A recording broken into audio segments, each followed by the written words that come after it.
everybody. How are you? It's the best in true crime podcasting, True Crime Tuesday. I got to tell you, I've been talking with our guest off air and having probably a better time than we'll have here on air. I mean, I'm just speculating.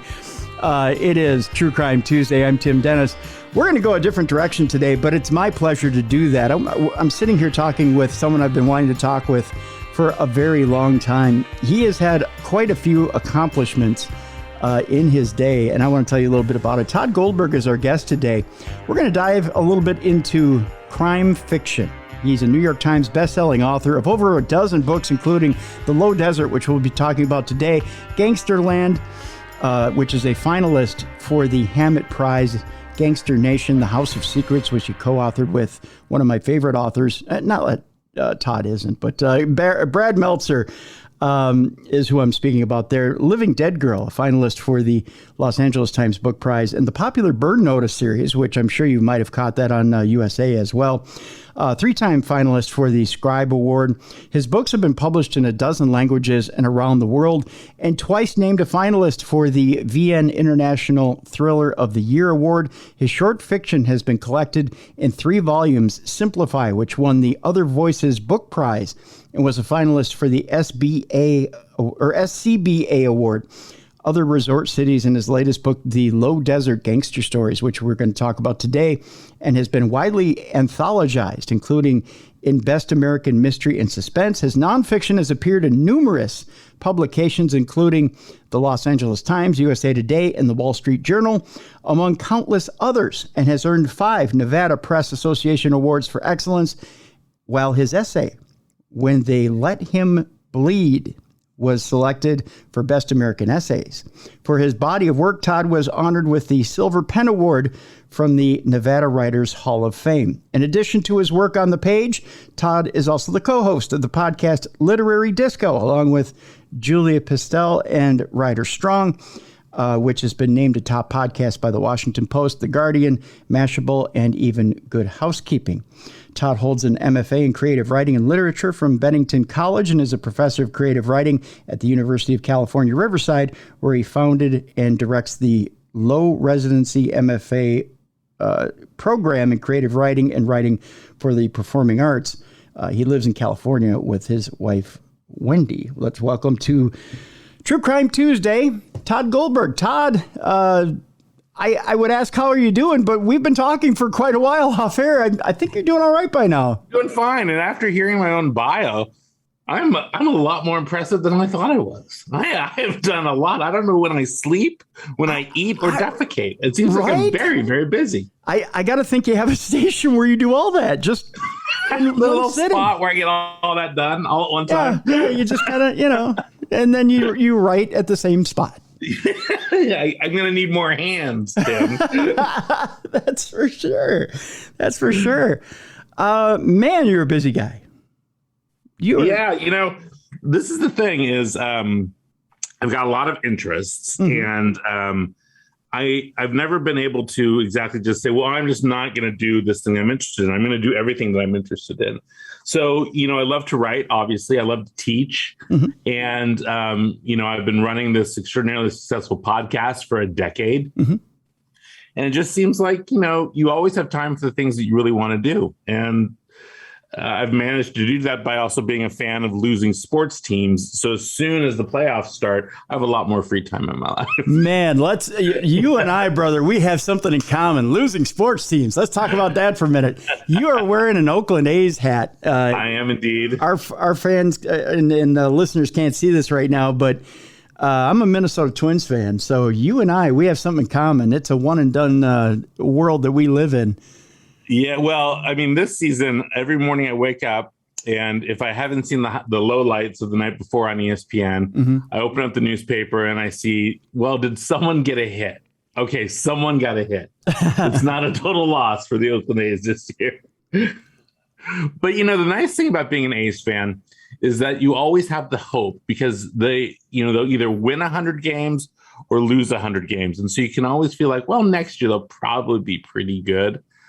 but I'm not entirely certain it's going to take less than 7 years to crawl out of where they are right now. The Twins will be fine. Twins will be back. Well, no. Kent Herbeck will be reincarnated. Dead. They'll let him play first base again. You know, and the Twinkies will be back. Twins are in first place, I think, by like 2 games right now. But here's the deal.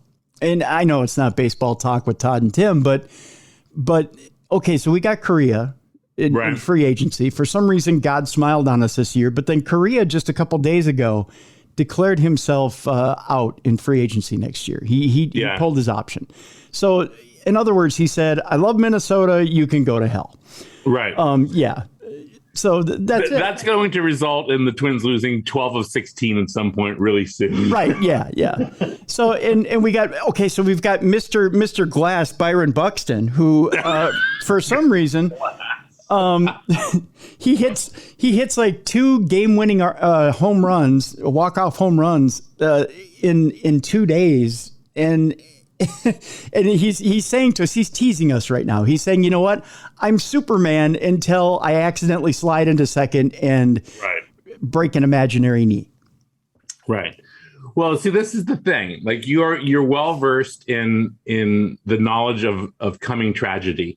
So It doesn't matter how good things are. You're always ready for the moment where it just turns south. And this is a conversation I often have with my wife. I'll be watching the A's and I'll be stomping around the house. I'll be upset. And my wife will be like, well, you knew this was going to happen because you've been a fan for 50 years. Oh, yeah. And do you think that when you get a bad review in Kirkus that, the Oakland A's are upset for you? And I'm like, well, number one, I haven't gotten a bad review in Kirkus in about 15 years. Right. But number two, no, I don't believe that. But see, it's this right here, Todd. It's this expectation of doom and gloom that I believe makes you a superior writer.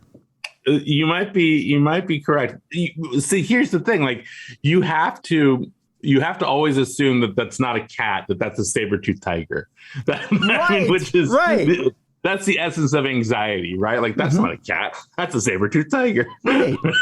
And so presuming the worst thing, I think, prepares you for a good life as a crime writer, because you're always expecting the worst case scenario. And then you're mildly surprised when something good actually happens to you. That's exactly what it is. And you know the art of the twist and the turn.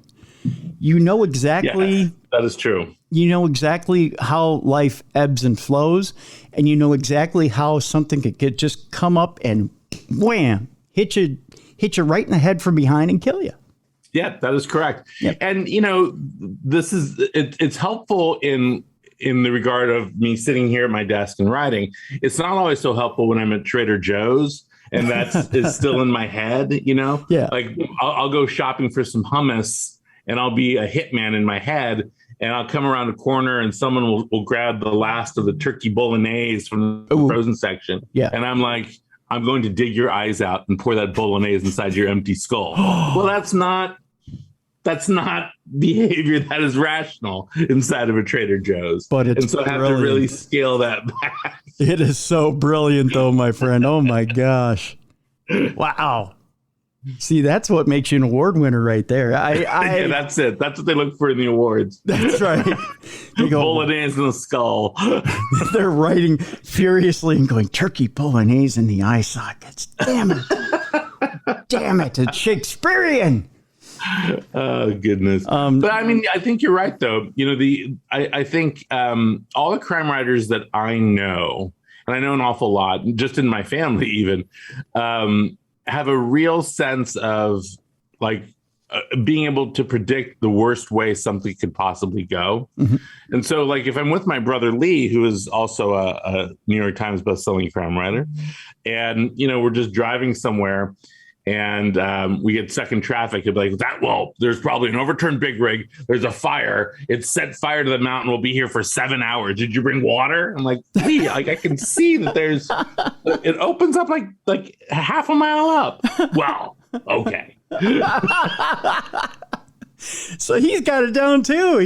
We're all the same. The whole family is destroyed. It's an emotional cauldron is what it is. Yes, that's exactly it. Yeah, that's exactly it. Wow. Well, I guess I know now the the formula to success when somebody says, well, Tim, do you have an idea? And I don't. I haven't written anything. But what's the secret to success, to being a successful crime novelist? I guess you've got it. You know, it's just family trauma. Yes. Well, someone asked me the other day on Twitter, they said, oh, I'm a fan of you and your brother. You're both so funny and your books are so good. What is it that made you this way? And I was like, trauma. 70s crime shows and Swanson's chicken, frozen chicken. If you ate that like from like 1976 to 83, that changed your RNA. It did. Was it the tinfoil? It was the tinfoil. Was it? It was the tinfoil. Anytime you eat an entire meal that is reheated in tinfoil, and one of those things is a dessert that you're digging out with the tinfoil. Oh yeah, the cobbler. Yeah, like, look, people are going crazy. Like, I don't know what's in the vaccines. I don't want to take the vaccine. Homeboy, you ate Swanson's TV dinners growing up. That's right. You ate that. You don't know what you're putting in your body now? I got news for you. You didn't know what you're putting in your body then. You never did know what the coating was on that chicken either. No. No, you never knew. Yeah. Or what the dessert was. You just knew it was delicious. That's true. It wasn't true fruit cobbler. No, it was never a true fruit cobbler or a chocolate cake or whatever it was. Yeah, it was weird. And then the edges were so hard that you could have redone the driveway with it. Yeah. If you had a little bit of caulking, you could have done anything with that food. That's right. But so good. And somehow it kept us alive. God love them. Yeah, like the notion of eating the Swanson's chicken dinners now, I'm 51. Like, if you put that in front of me, I'd just be like, I'm fine. I'm just going to brush my teeth and go to bed. Also, weed's legal here in California, so. Well, we had a recent interesting update in Minnesota, and it's law, so it's pertinent here on True Crime Tuesday. We had a Republican lawmaker who didn't realize what he was signing, and all of a sudden, edibles are legal here in Minnesota. Oh, congratulations! Yeah, thank you. So that'll happen here soon. Edibles above. I believe it's above 5% THC. This is going to get the replacements back together.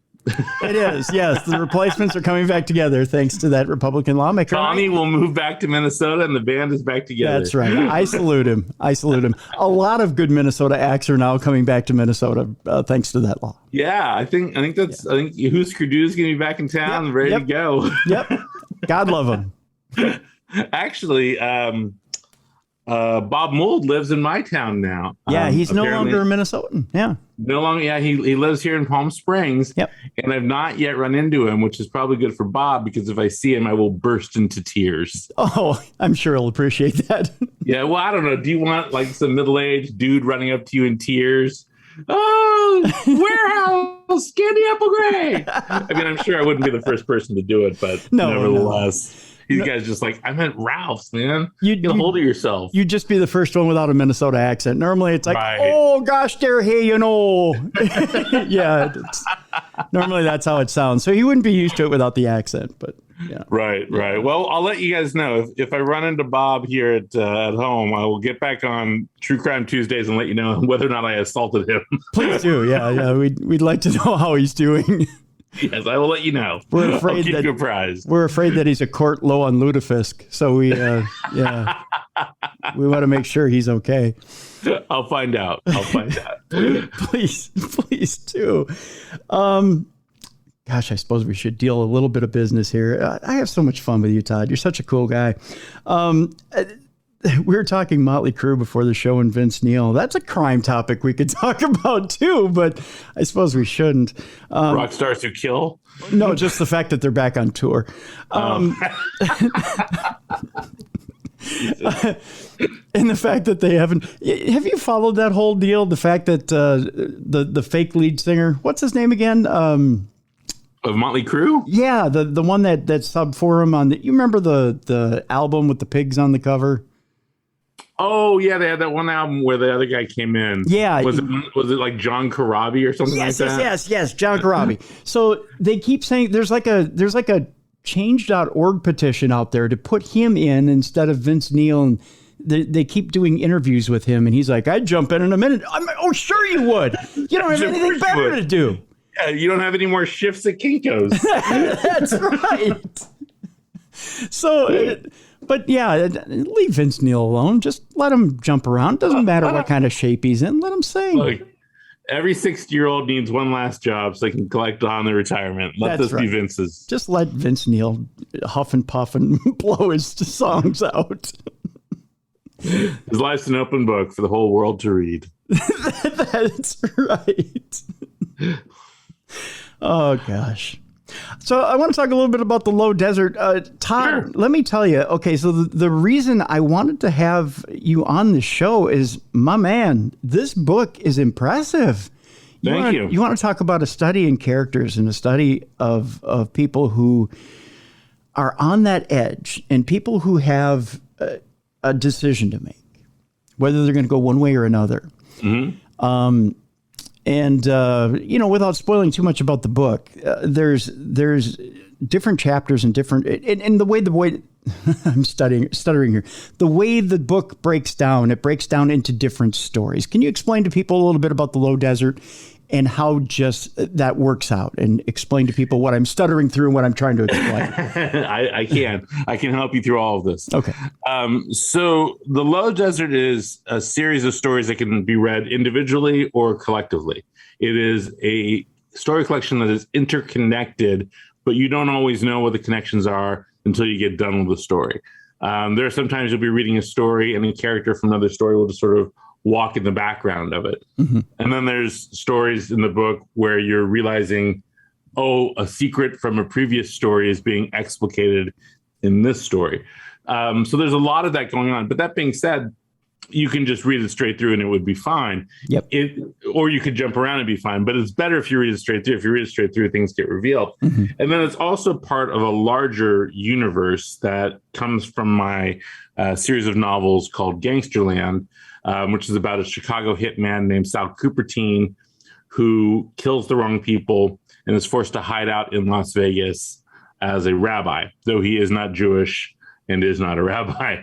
And so that novel, Gangsterland, came out in 2014. Its sequel, Gangster Nation, came out in 2017. This book came out last year, and the paperback is just out now. And then the concluding book in the trilogy will be out next summer. But all of it is this sort of large universe of organized crime that I've created, where there are minor characters from the Gangsterland books who appear in the Low Desert. So I'm stealing from myself, populating this world with all these other characters that I really haven't had time to focus on in these novels, which sounds weird because the novels are all like 500 pages long. But the Low Desert also is me spreading my wings a little bit, preparing to write some other things, exploring some story ideas for some TV that I'm working on. It's a little bit of everything, all in one thing. But at its base, if you go to the bookstore tomorrow and pick it up, it is a short story collection. Mm-hmm. And it reads straight through as a short story collection. I recommend going from page 1 to page 300 because that way you get some real huge secrets revealed about characters along the way. But you can look, I'm not going to tell you what to do in your own bathroom. That's a great little plaque you could make for people at home. I'm not going to tell you what to do in your own bathroom. Right. No, and I recommend you read it like that as well, because what's interesting, if you do read it like that, and most people do read it from front to back cover, but by reading it like that, it's interesting how the ebb and flow of stories happen and how the richness of characters happen, because you get a different telling of character and a different texture of character. And I'll give you an example for the audience. You may have a character who may be somewhat homicidal, and then you focus on a totally different character who has just got an ordinary life, who wishes they would have done something different. And then you go to a different character who has a different richness on the tapestry of life, put it that way. So you go from different characteristics, You're jumping around, but then it all gets tied together in a nice little neat package, which is so nice. But the way you do it, to give our audience an idea, like you had said, it's these short stories are tied up very neatly in a bow, but like you said, there's a running concurrent thread in the background. Right. And which was hard to do, by the way, because it's very hard to do. Because the stories, I didn't know what order we were going to put them in when the book was done. And I didn't write them in the order in which you're seeing them either. Some stories are really, really old. Some are brand new. Some I wrote 5 years ago. Some I wrote 10 years ago. Some I wrote, a year and a half ago. But that thread was always in there because I knew in my mind that I was building this universe. But they're all, every single person that is in these stories is a victim, but not in the, like, I've been victimized sense, is a victim of crime. Mm-hmm. Like, their existence is because a crime was committed somewhere. Okay. So, what I'm doing is, there's a short story that takes place in 1973 called Despair. And it's a short story about some Chicago gangsters. And the death of this one man, this guy named Dark Billy Cupertine, he ends up dying in a horrible way. But his death essentially starts in motion every other story that is in this book. Because he died, these things are all happening.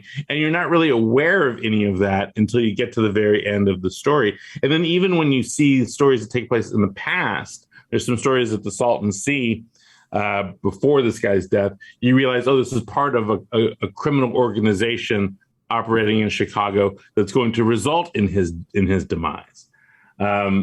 All these things are happening at one time, but that's how life works. I like to look at crime not as a singular event. Like, no one commits a crime one day out of nothing. Something has prompted them to get there. Their bad childhood, their drug addiction, their need for money, the abuse that they suffered, whatever it might be, ultimately ends up with that person deciding one day, hey, you know what, I'm going to go rob a Baskin Robbins. Like, you don't just wake up one morning with a degree from Harvard and you're like, I'm robbing Baskin Robbins today. True. Everything in my life is great. I'm going to rob a Baskin Robbins. Like, that just doesn't happen. Right. And we know those steps to get those people to those places, and yet we're powerless to stop them in most cases. So I really wanted to write a short story collection that examined the ripples from a pebble being thrown and what happens when they finally hit the shore, over and over and over again. But I also wanted to treat criminality and violence in a realistic way, so that it wasn't like an episode of Star Trek where someone gets shot and they just disappear. Like, no, you get shot, you live for a while, your wife and your kid are never the same. Your mom is messed up for the rest of her life. Everyone that's ever known you is messed up by your death. Those are things I want to examine, not the sort of cartoon notion of violence I think we too often experience. I was going to comment about that too, Tod, that there's a resonance to each story too. Nothing is left clean. Right. And I think a lot of times we, as an audience, when we read a book, we think to ourselves, well, why isn't this more tidy? Because we watch product on TV and you watch Law and Order and everything's wrapped up in 60 minutes. Or even Burn Notice. Things are wrapped up in 60 minutes. We watch a movie in 2 hours time. Things are wrapped up and everything's tidy. But when we read a true crime novel or even a fictional book, we go, well, wait a minute. This isn't as clean as I would have liked it. Why can't the author do this? Why can't the author do that? Why can't things be moved around to make it more clean? But life is not clean. Yeah, it really isn't. I mean, it's so funny. I think during the height of the pandemic, when most of the people were staying at home all the time, you saw this rise, as in true crime. Mm-hmm. Like, people love to read true crime, and all those true crime podcasts and television shows became extraordinarily popular. Yes, because what true crime the typical shows do, and most podcasts is they solve the crime. Right. Or you find out who done it, right? That's very satisfying when the world feels like it's chaos. Yep. It's like I'm out of control of everything. Nothing makes sense. I'm scared of going outside. And then you watch true crime or you read a crime novel. And at the end of that time, the killer has been caught, the girl has been found, the money has been saved, whatever it might be. And there's order to the universe again. That's very attractive. Oh, yeah. Order to chaos is very attractive when everything else feels like you're at sea. But it's not typically true. Right. The reason that they make TV shows and podcasts and movies and books about crime is because most of the time people get away with it. Yeah. Most of the time it actually works. And that's why there's so many ideas that are out there that people are writing about, because it's beyond the capability of law enforcement to do its job. There are a few stories in this book where, I guess for lack of a better term, people walk away and can we say get away with it? Is that a good way of putting it? They get away with it. Life goes on and you go, well, pardon my language. You go, what the shit? Well, how did that happen? What? And you just kind of go, okay. But you wish that something would happen a little bit more, or that person would have been a little more forceful about it. There's one story in particular.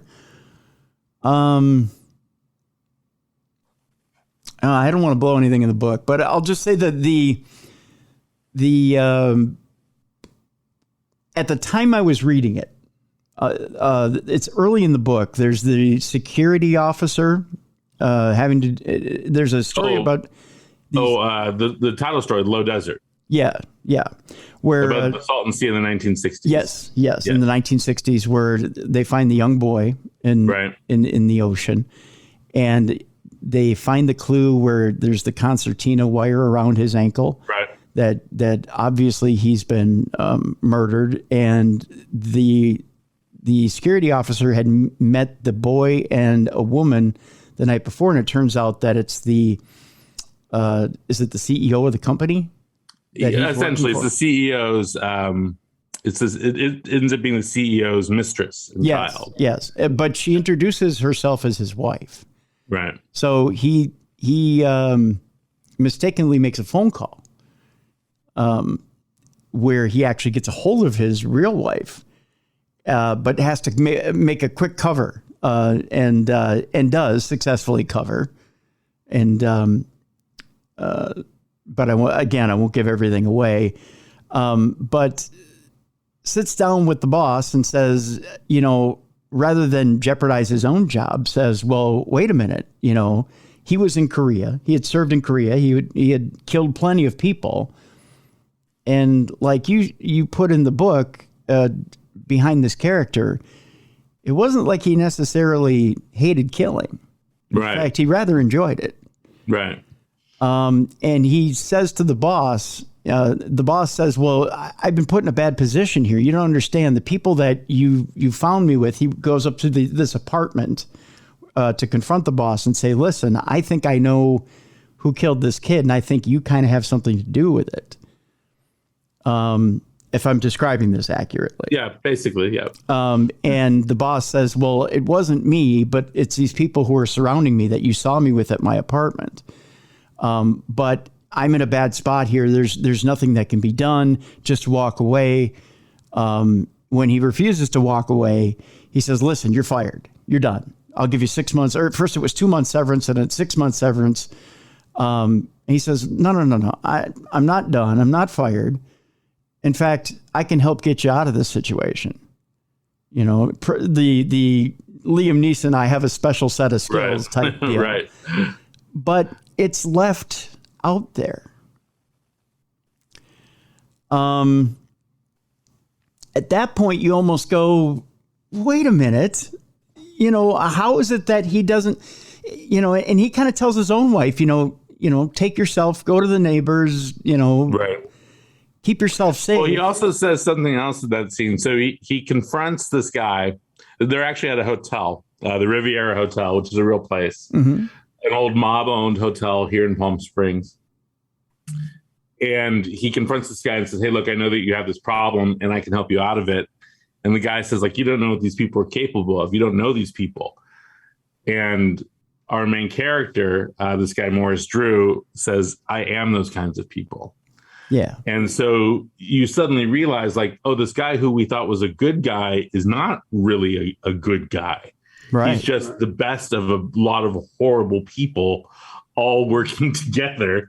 And he doesn't want the death of a child on his sheet, basically. Right. And so he realizes, like, in order to save myself, I have to try to help someone. Well, I don't know if you've been watching the news lately, Tim. There's been a lot of people who are the worst people, but the best of a group of terrible people getting in front of people saying, wasn't me, but I know who did it. Yeah. Yeah. Yep. That's been a very popular thing on the news about once a week, starting at 10 a.m. Western time. Look, bad people do bad things, but most people don't want to go to prison. True. And so invariably what you're going to find in any band of criminals is the one person who's like, I do shitty things, but I love my wife or I love my child and I don't want to go to jail. And so I'm going to flip. And you see, like, there's a reason we know about the mob. Like, oh, omerta. Yeah, omerta means nothing. All these guys ever do is talk about themselves and talk about their crimes to anyone who will listen. Right. And there's no honor among thieves. Right. Someone's always going to flip. And so I'm fascinated, particularly in that story, The Low Desert, and I'm going to write more about that world and that character, is that here you have a person who has found that they like to kill and who gets a job that puts them in a position where they can do a little bit of casual violence every now and then. And what does that mean? What's that like? And the character is actually based on a former student of mine. I won't say his name, but he's a well-known writer as well. But he was a sniper in Iraq, and he came back and he was pretty messed up. And I said to him once, did Iraq make you worse, or did it bring out in you what you always wanted to be? And he was like, I went to Iraq because I wanted to kill. Wow. He's like, I wanted to kill. That's what I wanted to do. He's like, and then I did it. And he's like, and that changes you. He's like, what you think you want, and then you do it is two entirely different things. And he was very successful at his work. But he came back to America and like many people that had gone to that war had, profound PTSD and didn't know how to work in this world anymore, with a wife and a kid, and he lost them both. But, through many, many years of therapy and writing, he got his life together. But I will never forget him saying that, like, I wanted to kill. That's why I signed up. And I was like, I want to write about a guy who went to Korea because they wanted to do it. They wanted to kill. And what's that like when you then are handed an authority position stateside? You become a cop, or you become head of security at a large oil company, or whatever it might be. So I wanted to examine that within this larger realm of talking about organized crime, which I often do, because organized crime is theoretically a business model based on violence. It's the threat of violence that allows them to do the things that they do. Right. It allows them to be successful. But then you drop into an organized crime world, an actual killer, a sniper from Korea at the time versus Iraq, which is who I was basing him on. You drop that kind of guy into their world. What's that like? He's got a notion of justice. He's got a notion of loyalty to country and to a code. And you drop him into a world where there is no code and there is no loyalty. What's that like?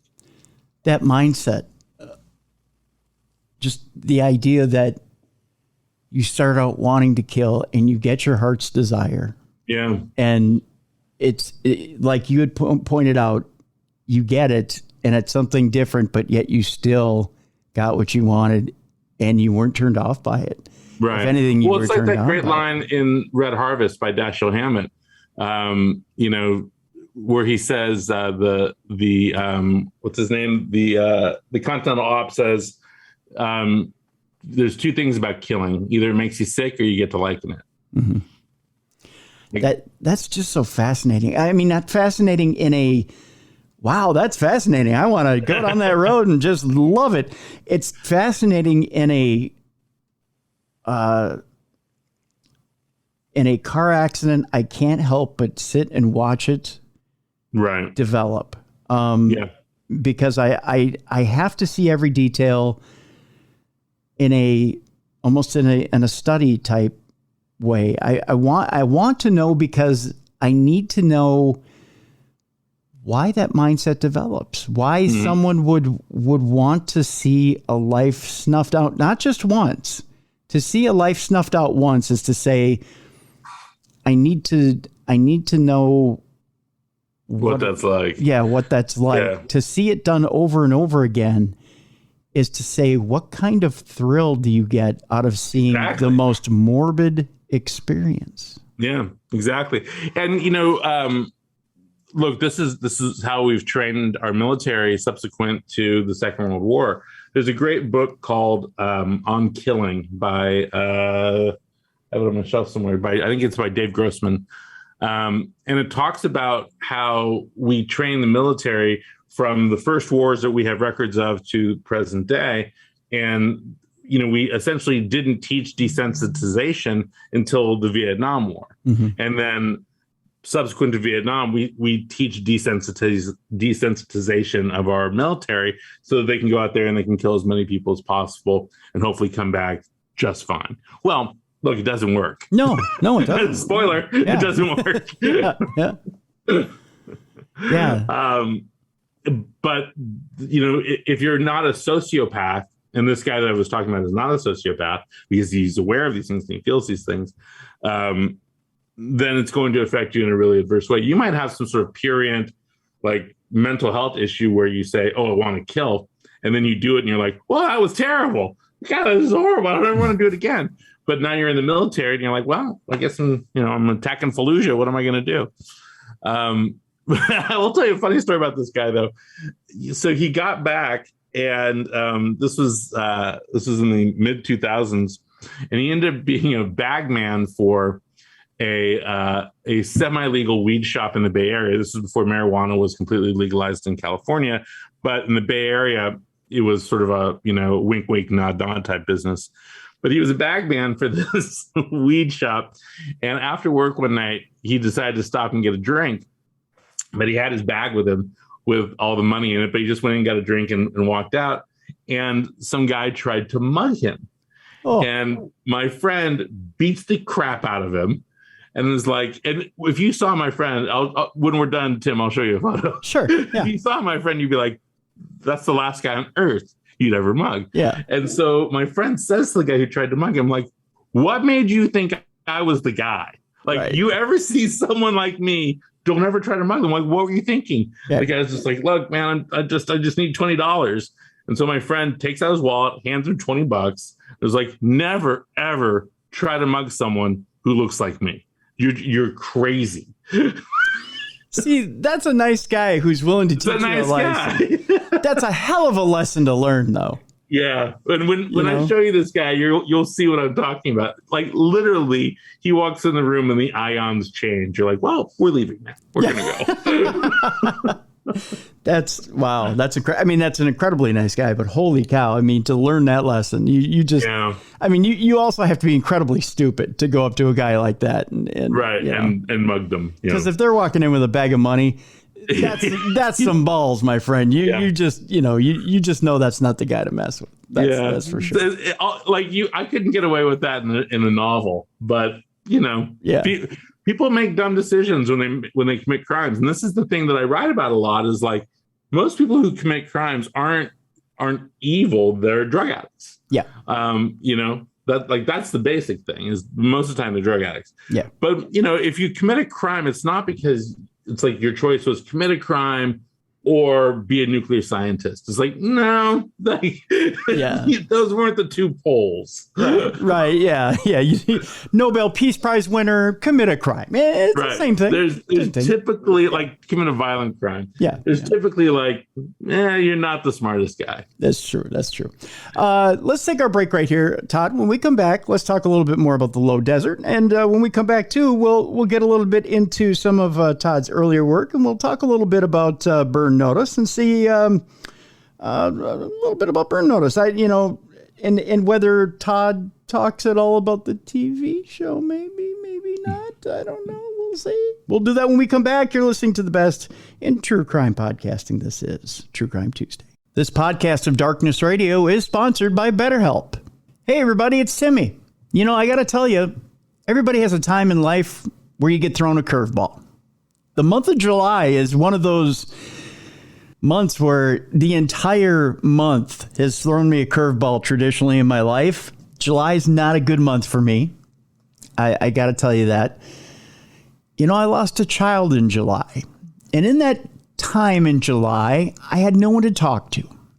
You could say, well, you have your family, Tim. You have friends. You have listeners, man. You got a whole audience out there you could talk to. I've never talked about it on air, and I don't choose to. There's a lot of things I don't choose to talk about on air. On air is not an appropriate place to talk about things like that. But you know what? There was a time I wished I had somebody to talk about that with, and I did. I went to BetterHelp, and I guess that's why I'm here to talk to you now about BetterHelp. BetterHelp is a organization that really can help you get through those twists and turns, and life is full of those twists and turns. It's important to show up for yourself through all those twists and turns. Nobody can control how you feel about those twists and turns and how you deal with those twists and turns, but you. BetterHelp Online Therapy will assess your needs and will match you with your own licensed professional therapist in less than 48 hours, which is important, especially when you're going through trauma or you're going through a need where you need to speak to somebody right away. And that's important because you could be going through anything. I know I've been going through some stuff where you just, you're getting hit from all sides and you need to talk with somebody. And sometimes it has to be somebody that's just not associated with you. It's just somebody who will sit and listen. And that's why therapy is so important. It's just somebody who can sit and listen and then also give you that opinion that comes from a healthy space. And really, that's why therapy is so important. Sometimes you can talk to that friend who may seem like they have it all together, but maybe they're not the best place to be putting your issues because they're not going to give you the best answer. You think it may be the best answer for the time, but they're not in your shoes. And sometimes that person who's got that honest outside educated opinion is also got the right path to look at. That's why therapists are so important. I got to tell you, I had a professor by the name of Bill Withers. No, not the singer, by the way. Professor Bill Withers out at Winona State University. I was going through a real tough time in college. Really tough time. I had to do with a girl I was dating. And I was having problems with the relationship, problems with it breaking up. And I just, we all get there when we're at that age. And he said to me, I think it was one part, professors don't have a lot of time. And the other part of it was he could see that there were deeper issues. And he said to me, Timmy, we all got to do some couch time every once in a while. That was his code word for therapy at the time. Keep in mind, this is 1989. He says, we all got to do some couch time from one time or another, but I do mine once a year. And I looked at him. I said, once a year? He said, yeah, once a year I do some couch time. And I said, well, Professor, why do you do therapy once a year? And he put it so eloquently. Doing therapy is your way of taking care of yourself. Much like you go to the gym every day to keep yourself in good physical shape. Doing therapy is like getting yourself back into good mental shape. Much like you take your computer and you defrag it because it becomes fragmented. Your hard drive becomes fragmented and you need to put it all back together. The way he put it is, you know what, Tim? Once a year, I got to get back to that therapist. I got to sit down and I got to put myself back together mentally. I just got to put it all out there to a therapist, to an objective party who can just help put me kind of back in line. And I loved it. I love the theory. I love the thought that, you know what? Much like a good mechanic, a good therapist can tune you back up. And it's true. We don't take mental health seriously as we take our physical health. And really, our health is body, mind, and spirit. And we don't take the mind part of it seriously enough. But at BetterHelp, they take that mind part very seriously. So what is BetterHelp, you may ask? BetterHelp is taking traditional therapy, which is going to an office, sitting down with a therapist, and it's bringing it online. It's bringing it to you. It's fitting in with your schedule, which is amazing. It's something that we haven't had until now. You can schedule weekly video or phone sessions so you don't have to be on camera if you don't want to. You can get therapy every week. It's as easy as a few clicks on your laptop or your phone. That's amazing in this day and age, to be able to have the therapist come to you. You know, you may be worried that, okay, so I meet a therapist when I'm online with BetterHelp, and, you know, is it going to be for me? Well, with therapy, as you know, it may take a few tries to get the right therapist for you, the right fit for you, but BetterHelp makes it easy, and it's free to change therapist if you need to, which is great. You get that right fit with BetterHelp, and they ask the right questions when you sit down to sign up, so you get it all right the first time. They match you up perfectly with that therapist, and you're off and running. The great thing about it, too, you may be worried about cost. It's more affordable than traditional offline therapy, and financial aid's available. So you can get in there right away, and you can start tuning yourself up. BetterHelp is a great way to invest in yourself. And they have a special offer right now for our listeners. You can get 10% off your first month at betterhelp.com/darknessradio. That's right. You can get 10% off your first month of online therapy at betterhelp.com/darknessradio. How's that, huh? Do it today.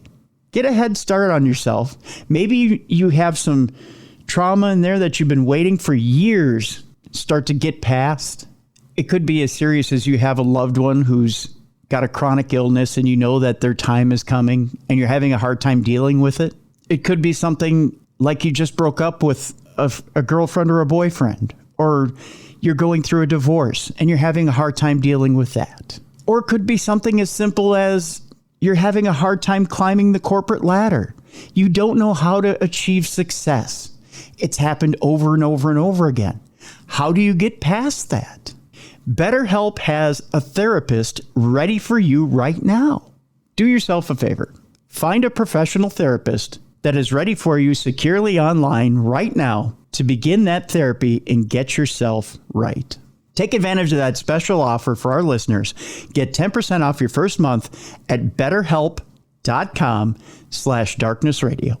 That's 10% off your first month of online therapy at betterhelp.com/darknessradio. Do it today.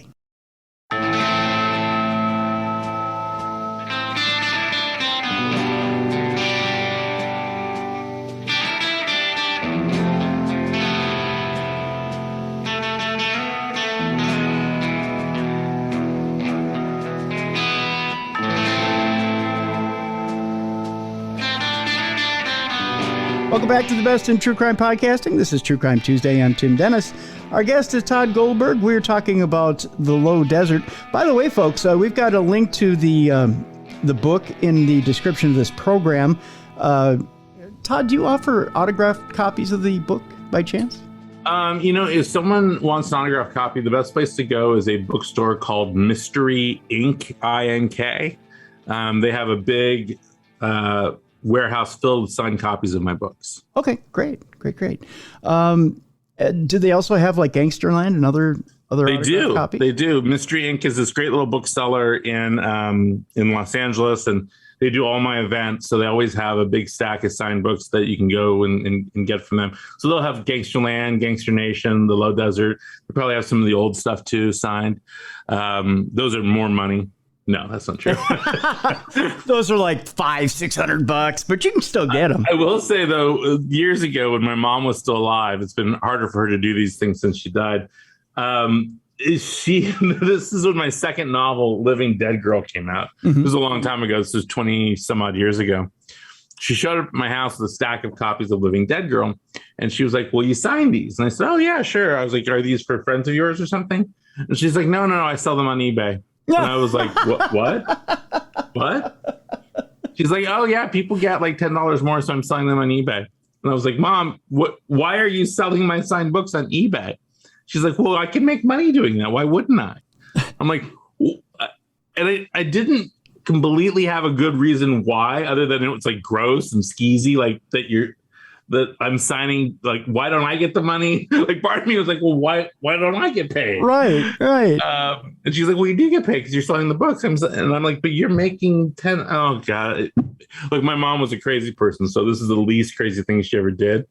But she made a decent living off of me and my brother getting us to sign books, and she sold them online. Oh my God. You know what, Todd? It sounds like we're related.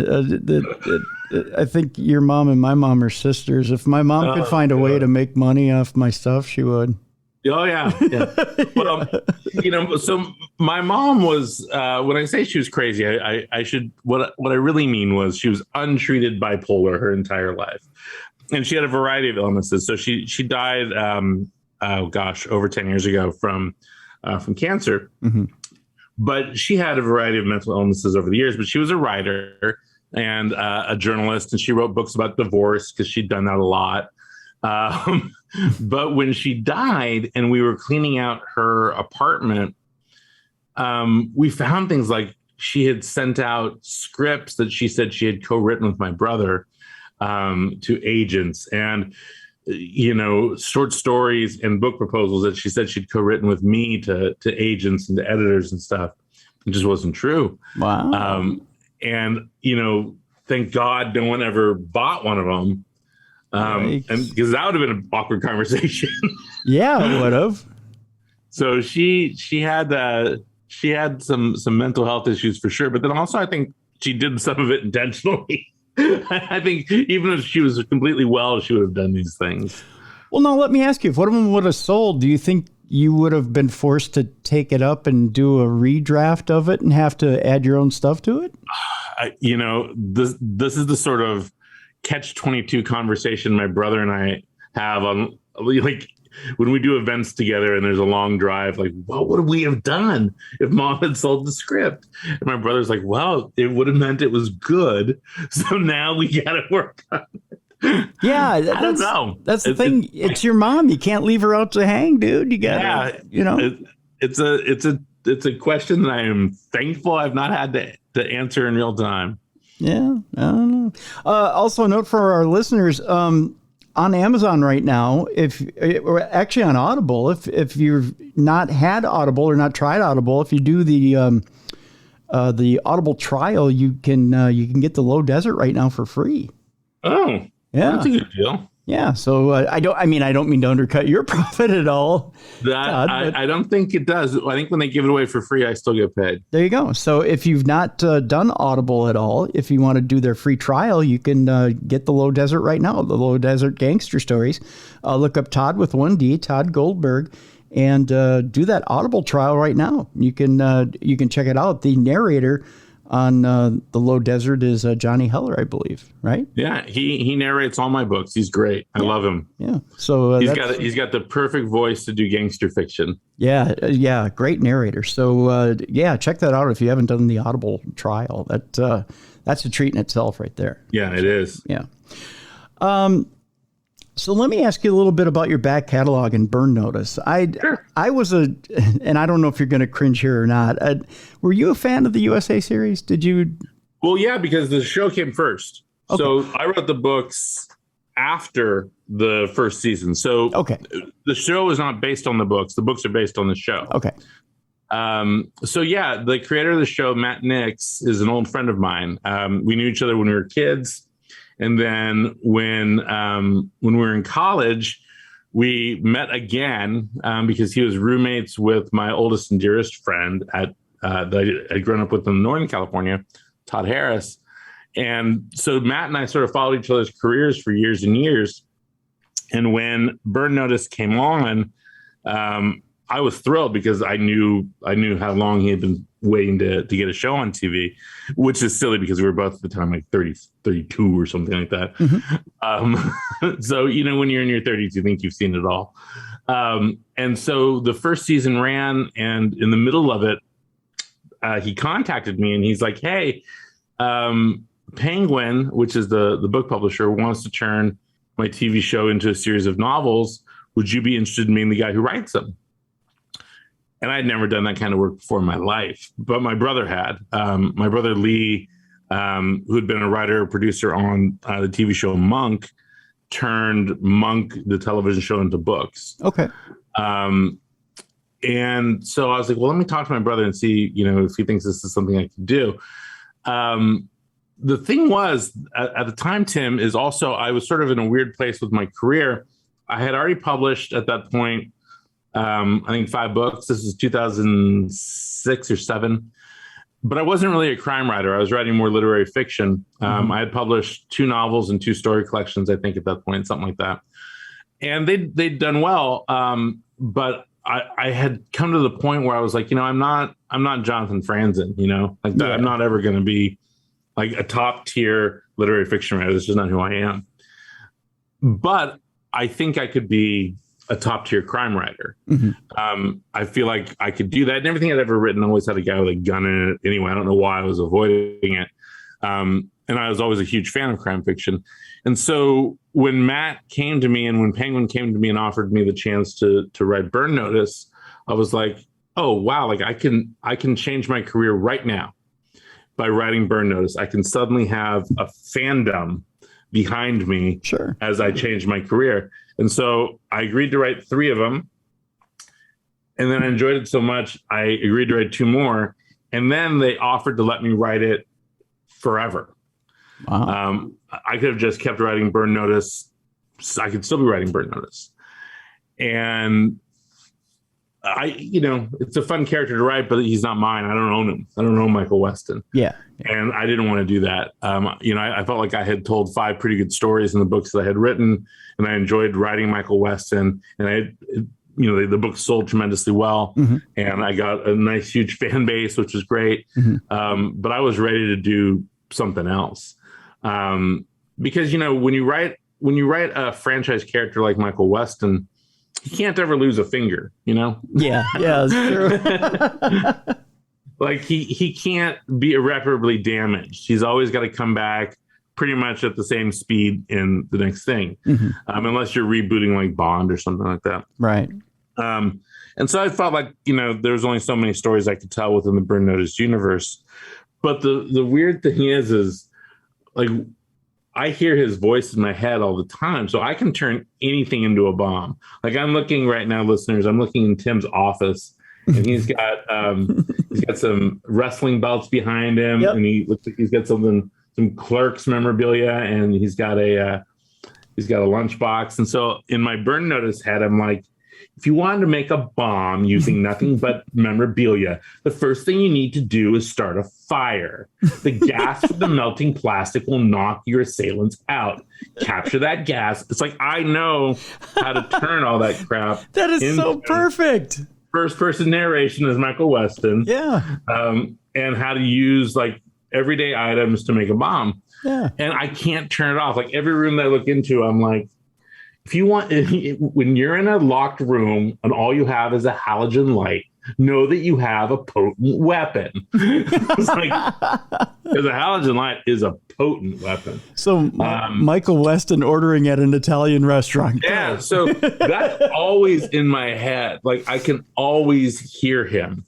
Wow. And sometimes when I'm writing, I'm like, oh man, I got like the Michael Weston's coming out of me. Cause I wrote 5 of these books. But I really enjoyed writing Burn Notice. The funny thing, though, is like I watched the show, but then at some point I was too busy to keep up with the show. And so like they added characters that I wasn't really interested in. And so I had said to Matt, like, hey man, I'm not gonna write about some of these characters because I'm not interested in Jesse. He was like, yeah, keep it evergreen.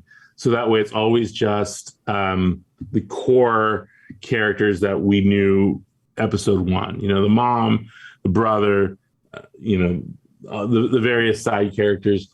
And Matt let me do whatever I wanted, which was great. Working with Matt and the whole Burn Notice team was a lot of fun. And I love that guy. He changed the course of my career. I was going to say, you answered a kind of a crucial question I had there, and that is how tightly did you have to follow canon on the TV series? And that's good that you had an evergreen stance in which you took, because it is hard to follow television day in and day out and the changes they're making and the scripts that they're going with. Yeah, and I would get the scripts before the season shot, because typically, even before they started shooting, they'd probably have 5 or 6 scripts in. And remember, Burn Notice was a standard cable show, so not like today where you're watching on Netflix and 8 episodes. Burn Notice was doing 16 episodes a season, so they had a lot of stuff, 16 to 20 episodes a season. So they had a lot of content they were doing. And so I'd get the scripts at the beginning of the season, and Matt would say, hey, don't do anything with Russian gangsters. So that's going to be our through line through the season. Like, cool. But then, they get in the writer's room and things change. So there was only one con that I used that they ended up using in the show too, because everything that I wrote belonged to the show. Yeah. And it was a con involving safe deposit boxes in banks, in old banks. And that was I think it was in my 3rd book or something like that. And they ended up using that same con in an episode later on. But it all belonged to Matt. He could use whatever he wanted. Yeah. And I was flattered. I was like, oh, they used my con. That's awesome. But I had a good relationship with the writer's room. I'd go in before the season and listen to them breaking the season. It was a cool experience, but I just done enough of it, Although this house that I live in, we have hardwood floors in it, and the hardwood floors were literally the floor's Burn Notice spot. Oh, there you go. That's a nice memory. Yeah, whenever I'm walking on our hardwood floors, I think, thank you, Michael Weston. That's a nice memory, and kind of a funny way to think of the house. Well, I had another house that I lived in that was thanks to Miramax, and I didn't want to have to thank Harvey Weinstein anymore. Oh, yeah. That's kind of awkward. Yeah. Thank you. Thanks, Harvey. No, thank you. No, thank you, Harvey. Let me backtrack a little bit on you here, Tod. And I have a kind of an odd question for you. I know a lot of the settings, as you have so eloquently put it, have of your novels or books rather, have gone around gangsters. And I have to know, and I ask this of a lot of crime authors who are on our program, have you ever gotten the little bit of the secret message from someone that says maybe you've gotten a little too close, or maybe you should maybe you shouldn't mention that in your next book, or maybe you're getting a little too hot to something and maybe you should back off? Well, there are 2 things. When I was writing Burn Notice, in fact, let me try to say this as diplomatically as possible. Sure. There was a guy who was a consultant on Burn Notice. Okay. Who was like a black ops ex-CIA guy. Mm-hmm. And he was always available to me to talk things through, or if I had questions about stuff. And Matt used him a lot in the first couple of seasons, but he was not a wonderful person to talk to. And was like, you're writing about my life. And I'm like, man, I'm not writing about your life. Like, no, I'm making this stuff at home. Mm-hmm. And he would just get sort of belligerent about it, be like, oh, I read your book and I'd never say something like this. You're getting this thing wrong and that thing wrong. And I'm like, dude, I asked for your advice, like on how to blow things up. I'm not writing your memoirs. Right. Yeah. But he's like, but anytime you start talking about this in relation to this, which was an actual real sort of thing that he'd been involved with, which was something in Iraq, something that had happened in Iraq. He's like, when you say those two words together with me, when people know that I'm that character, that puts heat on me. And I'm like, well, then don't be a consultant on Burn Notice. Like, why are you doing this job? I wouldn't know who Michael Weston was based on if you had a gun to my head. Well, he's not really based on this guy, but this guy thinks he is because he's always been the consultant. He was always the consultant. Yeah, on the show. yeah. Uh-huh. He had an elevated sense of himself. I guess so. Yeah. So there's that. As it relates to organized crime, I hear from gangsters of all stripes all the time. And it's never unfavorably. They love it. So I write about this gang in Chicago called the Gangster 26, which is a street gang, and they're based on an actual street gang in Chicago. Mm-hmm. And when Gangsterland came out, I got a flurry of like messages on Facebook and stuff from people whose names were like, Trigger Boy 9. And I was like, what is this? And it was like, oh, man, I saw you talking about our gang in the Chicago Reader, and I bought your book, and like, much respect, man. Like, you get us. And I'm like, this is not what I was. This is not what I was aiming for. Literally, with Trigger Boy, you weren't aiming for that. Yeah, and so I'd hear people like that. So that was always interesting. And then whenever I'm in Vegas, and so I lived in Vegas for a couple of years, which helped inform the writing of the Gangsterland books. But last time I was in Vegas, I did an event at the Mob Museum, and where I always do an event. The Mob Museum is great if you like museums dedicated to the worst people on the planet, which is what most museums are when you think about it. Like, it's dedicated to the victors of that last war. But I had a big crowd, and there was a guy sort of standing at the back the entire time, sort of watching me. And you get a vibe off of someone, and this guy was watching me really intently. Mm-hmm. And I thought, oh, do I know this guy? Is this a friend of mine that I don't recognize? Is this someone I went to high school with? Which happens sometimes, where you're like, oh God, I forgot that I went to high school with you, Evan. And this guy walks up at the end, and he is getting his book signed. He says, hey, I heard you on NPR this morning. And I was like, oh yeah, I did local NPR. He's like, yeah, I was driving my kid to school, and I heard you talking, and I like the way you talk about the things we do. And I was like, the things we do? Oh, okay. Ooh, yeah. And I was like, oh, thank you. He's like, yeah, you treat us with respect. It's like, it's a job, right? It's a job, and we all do our job. And like, I'm not interested in civilians, and civilians aren't interested in me. We're just do our job. I like the way you talked about that. And I was like, thank you. And I'm like, who do I make this out to? He's like, yeah, just make it out to Johnny D. I was like, or Johnny D. Do you at that point comp the book? Yeah, probably should. So things like that happen. But I hear from criminals or ex-criminals a lot. I guess my books are popular in the California penal system. so that's nice. I do have a friend. This is actually funny. I have a friend who used to rob banks. He's a writer now. His name is Joe Loya. He's a fantastic writer. Mm-hmm. So he's an essayist. He has a great podcast. He makes television shows. Fantastic guy. I just had him come out and talk to my students, in fact. At any rate, I hadn't ever met him, but I'd been a big fan of his writing. And oftentimes when I teach, I would teach things that he had written about what it is to be a criminal, but specifically how criminals feel about crime, fiction and films. And he had this great quote about how, we don't watch Shawshank and think that's realistic, but we watch Dead Man Walking, and that seems true to us.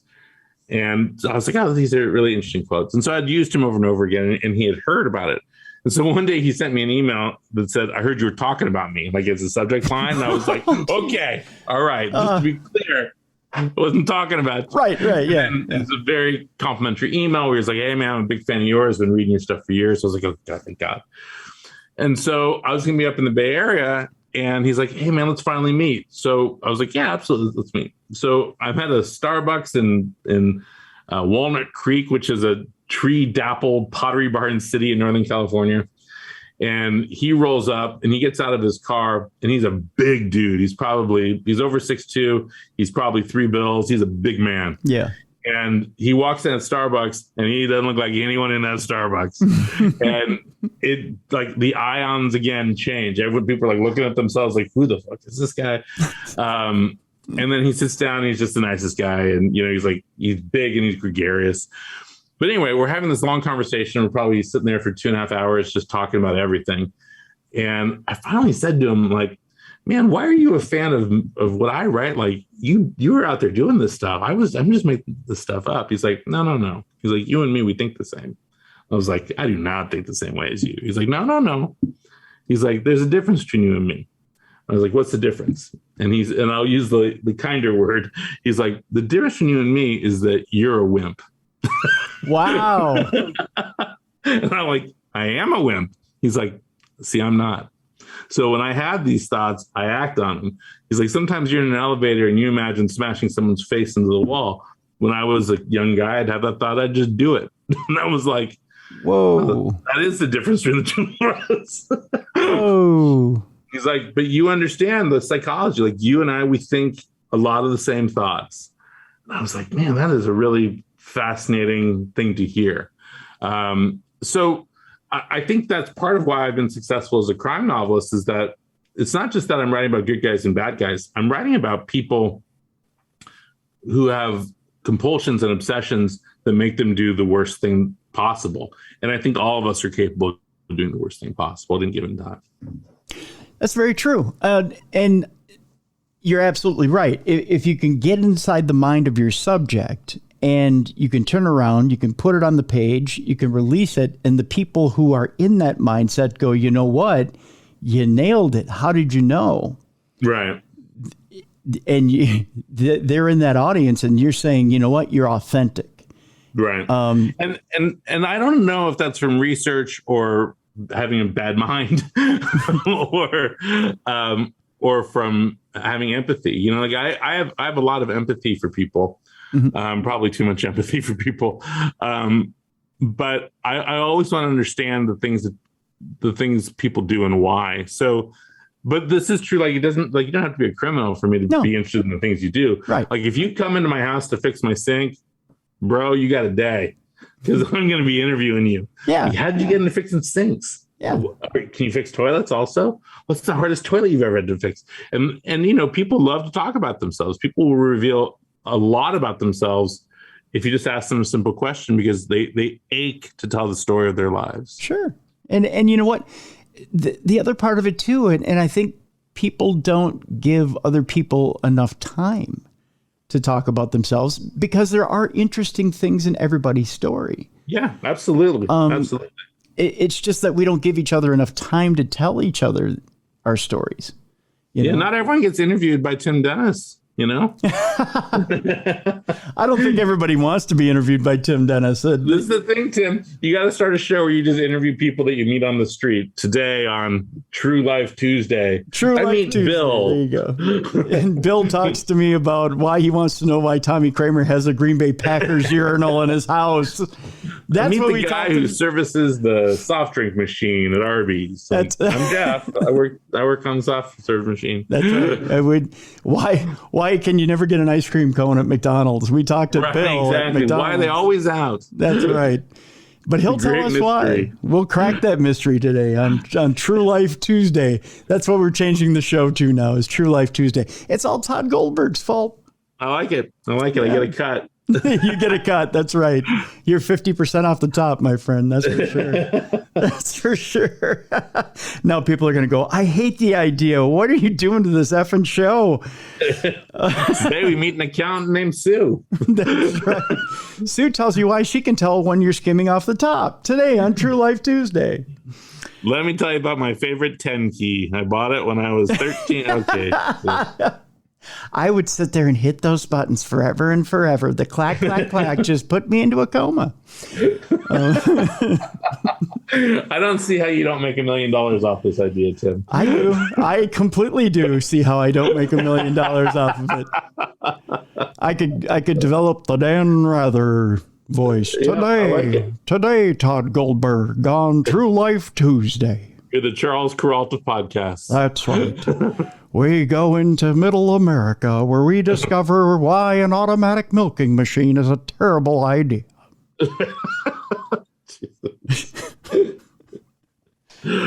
Oh God! Yeah, I'm telling you, it's a podcast that'll absolutely miss. It'll be forced off of Apple Podcasts in 3 weeks. I look forward to the open space so that my podcast can overtake you. That's right. The podcast that anybody could beat. Right. It's there's a great old comedy song called Irving, the 142nd fastest gun in the West. And it's off of an old comedy record called When You're Jewish, Everybody Loves You. And my mom and dad used to play it constantly. But it's the story of Irving, a Jewish gunslinger, and 141 were faster than he, but Irving was looking for 143. God, that sounds like the story of my life. See, that's what I thought. Today on True Life Tuesday, the story of Earl, the guy who could only play a guitar solo on one string. The missing Stinson. Yes, the missing Stinson. He'll be playing the 7th Street Entry in Minneapolis this Sunday because he can't get a weekend gig. Oh, God. He'll be playing Sunday morning, the only time the 7th Street Entry's been open on a Sunday. Now you've spun out. Yeah, that's it. That's all I've got for True Life Tuesday. Yeah. Well, Tod, let's tell people again. It's the Low Desert is the name of the book, Gangster Stories. And again, we want to encourage people. You can pick it up, of course, on Amazon.com. And Audible now has it for free. If you've not tried Audible, if you do the Audible trial, you can get it for free. Johnny Heller is the narrator of the Audible version. It's a fascinating book, folks. I spent the weekend with it this past weekend, and it was a fascinating read. Again, they all have one common thread throughout these short stories, and we don't normally do crime fiction, but it's an exceptional book. It's a book that you want to pick up, and you can't put it down. It is one of those books that is a study in characters, and in good characters at that. And Tod himself is an exceptional author, so you do want to pick up that book. And once you pick it up, you won't put it down, or you won't want to put the dulcet tones of Johnny Heller out of your ear if you decide to do the Audible. He does have a dulcet tone to his voice. The one thing I always have to remind poor Johnny about, he goes back and forth with the pronunciation of one of my main characters, which is the Cupertine crime family. Yes. Sometimes he says Cupertine, sometimes he says Cupertine, and then he'll go story to story. I'll change it up every time.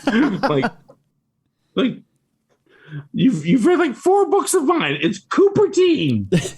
Do you ever just send him the constant note? It's Cupertine with the spelling out the pronunciation. I do, and we're friends. And I'm like, it's Cupertine. He's like, oh man, I get in the box and I'm just reading, like, God. That's my life's work. That's my life's work. This is my passion. What are you doing?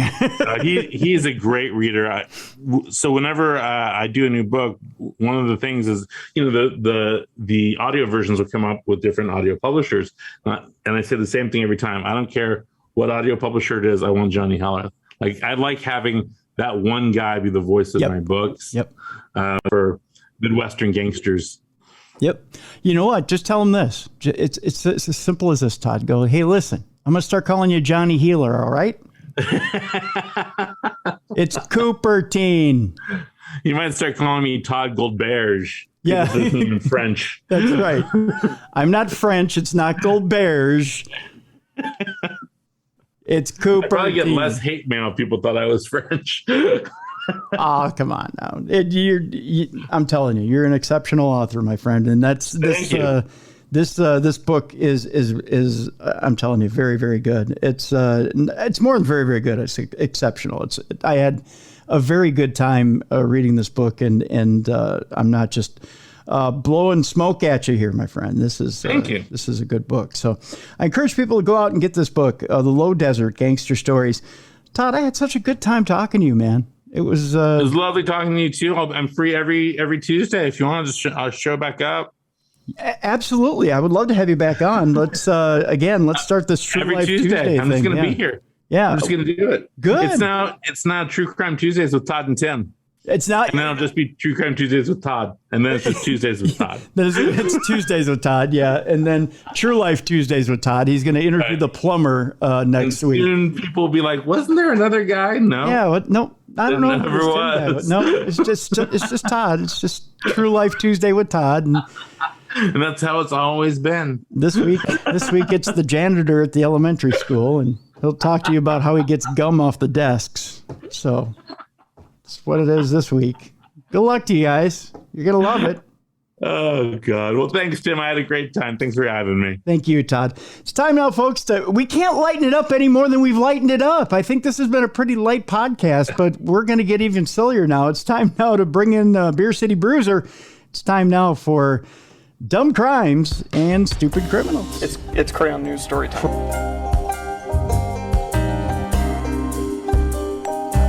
What happened with this dude, Christ Bearer? I heard he cut his penis off and then jumped off a balcony. Suspect pulls gun from butt, shoots twice at Denver police. What is your emergency? I need help. And what's the problem? I'm too high. You're too high? Yeah. It's that time once again, kids. It's time for Dumb Crimes, Stupid Criminals. And in with us right now, freshly in from the land of cheesesteaks and Rocky statues, it's the BCB, Beer City Bruiser. Hey, Bruiser. Hello, Tim. And I'm so ashamed. I'm disappointed. Fans are going to be disappointed in me. Why? I didn't get a cheesesteak when I was in Philly. No. I tried my best, but they were running us around in a production truck because remember I told you this was being filmed? It was being filmed for a show coming on Apple TV. Really? Yeah. And when I get the dates for it, I'll let everybody know. But the PA was, because he had to shuttle all of us, and there was about 6 or 7 of us in the shuttle. And by the time the show got done, Tony Luke's was closed. What? I couldn't get my cheesesteak. So fans, you can send me the hate mail. Go ahead. I'm sorry. I tried. You know what? It's on that. A good PA would have had them ready for you when you stepped in the vehicle. Yeah, instead, they had vegan food for us. I said, who eats vegan? Yeah.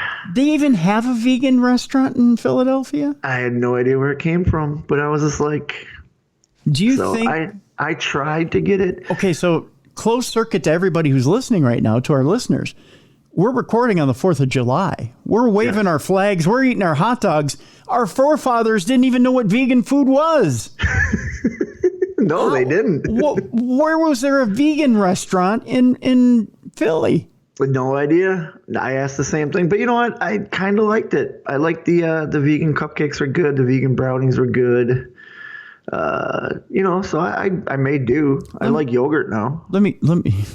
Well, yogurt is kind of good. Let me guess. It was Macklin. Macklin was the one who was the vegan, wasn't he? No, he was one of the guys that was upset we couldn't go get cheesesteaks. Really? Oh, okay. I like him even more now. And it's within walking distance of where we were, but we didn't have the time because I don't know if anybody out there has ever filmed. Tim, you've obviously filmed TV shows. Yeah. Mm-hmm. There's a strict schedule they have to follow. It's called a shooting schedule. And so they have to follow that. So you literally only get a few minutes here or there to get away, and there wasn't enough time to walk, grab food, and come back. So I don't want you to get all jealous on me, but I filmed in the same studio as Blue's Clues. Just saying. I know, all posh and Tony over here, and we had a chef that made us a little protein breakfast scramble if we wanted. So it was a little egg, little sausage deal, and it was in a nice little carton. It was no Tony Luke, but it was Well, if you're in Philly, you gotta have a cheesesteak, and I was upset. Yeah. Even when I got back to my hotel room, I tried to DoorDash a cheesesteak and just couldn't get it. Couldn't get Pat's or Geno's. Everybody was closed. Man, that is upsetting. You know what? You remember you told us a story about the money in Canada, the loonies and the toonies? Yes, I do remember telling that story. Okay, I have a listener who actually got a hold of me by Messenger, who has a story about Canadian money. Oh, but it's a joke about Canadian money. Because it's a plastic money. It's plastic monopoly money, and then coins with loonies and toonies. Oh my God, it's so funny. You have to hear this joke. I'm trying to see if I can hook my phone up to my board real quick here and play it for you. And I might just play it over my microphone here. You're gonna laugh. It's a coin joke. Okay. All right. Are you ready for this? And we'll play this again on tomorrow's show because it's. We told it on Darkness Radio, I believe, right? Yeah, we did. So for the fans that are out there, it was a gentleman had found a paranormal. It was a coin with an alien head on it, and it's called a hobo coin, if I remember correctly. Yes, a hobo. Yeah, a hobo coin, correct. And I told the story about in Canada, their money, they don't have dollar bills; they have loonies and toonies. And so when I bought a beer, I handed them the plastic money, and the bartender handed me back, and I just held my hand out and said, "Take what you think is good for a tip, because I don't know what this is." And didn't you tip like $3? I tipped like $3 or $4, yeah.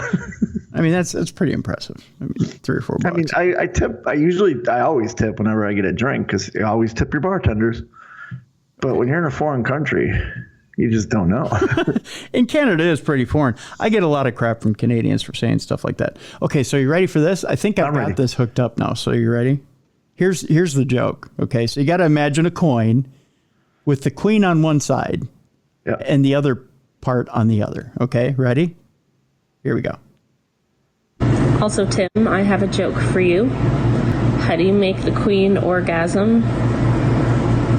You flip her over and you're a rubber beaver. See, because there's a beaver on the other side of the coin, right? Yep, one has a goose and one has a beaver. Yep, so there you go. That's your joke for the day on Canadian money.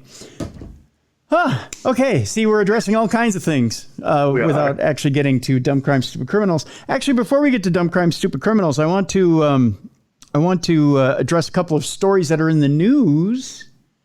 Crime-like stories that are in the news before we get to dumb crime, stupid criminals. Actually, just a dumb criminal in general, R. Kelly, which who he got since we've talked to you last, got 30 years. Yeah, he got 30 years in the hole. Lizette was one of his victims. She's been on our show. She was on a few months ago. Yeah, we had her on talking about her book, about her experience with R. Kelly. Was actually at the sentencing, and she was quoted. I forget what her quote was. I was going to play her quote, but we ran out of time here. Now it turns out that R. Kelly has been put on suicide watch, and his lawyer is calling the treatment by the detention center purely punitive of R. Kelly. Why do they think when you go to prison you get like this great like service? It's not like going to a 4-star hotel or 5-star hotel. It's not like you get room service. I mean, you're in prison. You broke the law. Yeah. It's true. I mean, but, I don't think R. Kelly, is... How should I put this? I don't think either R. Kelly should expect that people are going to be, putting him on their shoulders and what's the word? Championing him? Yes, around the prison either. R. Kelly has begun his 30-year prison sentence on suicide watch, and he's gone to court to change that. Jennifer Bongine, the lawyer for R. Kelly, or one of them, said the suicide watch at Metropolitan Detention Center in Brooklyn has been imposed for purely punitive reasons. NBC News reports. MDC Brooklyn is being run like a gulag, said Bongine or Bonjon. Who added that she spoke with the R&B star after sentencing on Wednesday on federal racketeering and sex trafficking charges. He expressed that he was mentally fine, was behaving appropriately, and was eager to pursue his appeal, she said. Court documents obtained by People show that Kelly has sued MDC Brooklyn. The Bureau of Prisons declined to comment on Kelly's case. Bonjean, who said Kelly wouldn't hurt himself, said the treatment that violates his Eighth Amendment rights against cruel and unusual punishment. When they're on suicide watch, prisoners often have to wear a tear-resistant smock and are placed in a bare cell. They're subject to increased observation by guards. The court filing says they're not allowed to shower or shave and have to eat with their hands because their meals don't come with utensils. Ironically, individuals on suicide watch don't even receive psychiatric care, the complaint says. So I don't know. Do you think R. Kelly is being persecuted? No, he's on suicide watch. So the prison's protecting themselves. They're following suit. Again, I've said this before. My father was a CO. He was a correctional officer. Mm-hmm. And he said the complaints people get, like, you get your 3 meals a day. You get your rec time. You get everything. When you're on suicide watch, they literally take everything away from you because anything can be used to harm yourself. And that's what they don't want to happen. As far as psychiatric help, I do know some prisons do offer psychiatric help, but you have to go through the suicide watch to get to that point. And nowadays, ever since the pandemic, I know psychiatrists are in high demand, and it takes forever to see one. So I'm sorry, R. Kelly, we're not doing the bougie federal Martha Stewart prison that you wanted. Right. Yeah, we're not doing the country club. No. Yeah, you broke the law. Very base. Sex trafficking is a serious offense. And with the amount of witnesses that came out against him, you don't go to prison on vacation. There's a reason they don't want you to break the law, because they don't want you to go to prison. And is it possible, too, that maybe you were put on suicide watch for a couple different reasons? One, because you've displayed the behavior of maybe harming yourself or being in such a deep depression from being sentenced that they're worried about you, one.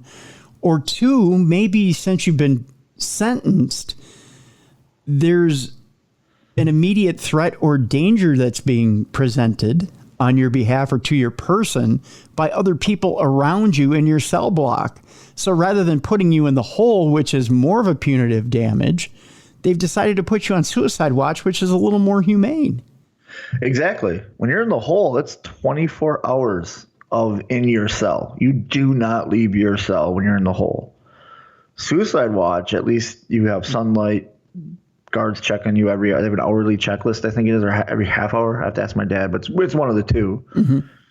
You know what I mean? Like, you still have human interaction, where when you're in the hole, you don't. Yeah. You're in the hole. Yeah. Yeah. They say protective custody, but it's the worst custody in the prison. So I think he's, there's such a thing as a persecution complex. And I think R. Kelly is sitting on that right now because he's in denial. First of all, throughout that entire trial, if you look back at the entire trial, he didn't acknowledge the women that were testifying against him. One, he wouldn't look at them. He wouldn't acknowledge them when he was in the court. The fact of the matter is he thought he was being put upon the entire time he was there. He thought he was the victim in this whole thing. Yes. He thought it was a conspiracy against him. No, you broke the law. Well, and you know what? You want to talk about our constitutional rights and stuff? Well, he had the constitutional right to have a fair trial with a jury of his peers, and they found him guilty. Yep. So there you go. That's what it is. Yep. We go to Atlanta, where a lawyer who fatally shot his wife has a murder conviction overturned. Claude Tex MacGyver, not the guy from TV, but that's a great name, Claude Tex MacGyver. It is. Will get a new trial. The prominent Atlanta attorney convicted in 2018 of his wife's murder saw that conviction overturned by Georgia's highest court on Thursday. The state Supreme Court ruled that the jury would or should have been informed during the trial of Claude Tex MacGyver that they could consider the lesser charge of involuntary manslaughter and unanimously overturn MacGyver's felony murder conviction. MacGyver, who fatally shot his wife as she sat in the front passenger seat of a moving car in 2016, will get a new trial. His defense team plans to file a motion to see him released on bond. MacGyver has previously said he was asleep in the back seat with the gun in his lap and it went off accidentally when he was abruptly woken up. Why are you falling asleep in the back of a car with a gun in your lap in the first place? I don't know. That just sounds phallic in itself. The court found that the evidence presented to show MacGyver killed his wife purposely was disputed and circumstantial, and that based on the evidence presented, the jury could have concluded that the revolver was not deliberately or intentionally fired, but rather, as MacGyver suggested, discharged as a result of his being startled awake reflexively or involuntarily clutching at the bag holding the firearm and inadvertently contacting the trigger. Bruiser, let me ask you this. How many times have you been in the backseat of a car clutching your gun and just let that sucker go off? Never. Never. And isn't there like a trigger guard on it? So you can't, not a trigger guard, but like loop is supposed to prevent that from happening, isn't it? You should have the safety on at all times, one. Yeah. And two, even if it's not on, who sleeps with your finger on the trigger? And I'm not a lawyer, but aren't most laws you're supposed to keep your gun locked in the trunk of the car while it's driving? You're supposed to. You're supposed to have it secured in the trunk of the car. But although they're, well, yeah. Even if you have conceal and carry, you have a holster. Why isn't it in its holster? Well, why is it in a bag? I'm just picturing him traveling with like a Walmart bag with a revolver in it. Well, you know, like shotguns and rifles, you have a carrying case or a bag. You could carry it in, but that's not the case here. I know you have a bag. You can carry handguns in a bag too, but those are usually padded so they don't have accidental discharge. Yeah. Curiouser and curiouser. So the court, boy, this gets messy here. MacGyver's attorneys agree, saying their client was deprived of a fair trial because the jury was not given the opportunity to find that the shooting was entirely the result of negligence as opposed to an intentional killing. The court also overturned his firearm possession conviction, but affirmed his influencing a witness conviction. So evidently he tried to use some muscle to influence a witness. I guess so. There's that as well. Interesting story also coming out of California this past week. A woman who killed her pimp when she was 16 was pardoned. Okay. Yeah. Good. That's good. Sarah Cruzan was 13 when she was forced into prostitution in California. That California woman who was forced into prostitution when she was 13 was pardoned for killing her former pimp when she was 16 in a case widely seen as a miscarriage of justice. Sarah Cruzan was sentenced to life in prison without the possibility of parole in 1995, the year after she shot George Gilbert Howard in a motel room. Former Governor Arnold Schwarzenegger commuted the sentence to life without the possibility of parole in 2011. In 2013, under former Governor Jerry Brown, the conviction was reduced from first-degree to second-degree murder, and Cruzan was released, having served 18 years. At her trial, Cruzan testified that another pimp had threatened to kill her if she hadn't killed Howard. Since the killing, Cruzan has transformed her life and dedicated herself to community service. Governor Gavin Newsom's office said in a statement per CNN. This act for clemency for Ms. Cruzan does not minimize nor forgive her conduct or the harm it caused. It does recognize the work she's done since to transform herself. The governor's office said the pardon won't expunge the conviction, but it will remove counterproductive barriers to employment and public service and restores civic rights and responsibilities. Cruzan has said Howard started grooming her at age 11. Oh, geez. And sexually abused her before he became her pimp, forcing her to have sex with 11 men on her first night on the streets in Hollywood and Orange County. Oh, jeez. At the age of 11. She didn't even have a chance. No. Like, she had no chance. None. Before a 2017 change in the law, California often considered trafficked children to be willing sex workers. And the state, at 11? At 11. And the state ignored the prison pipeline that locks up girls for being victims of abuse and trafficking.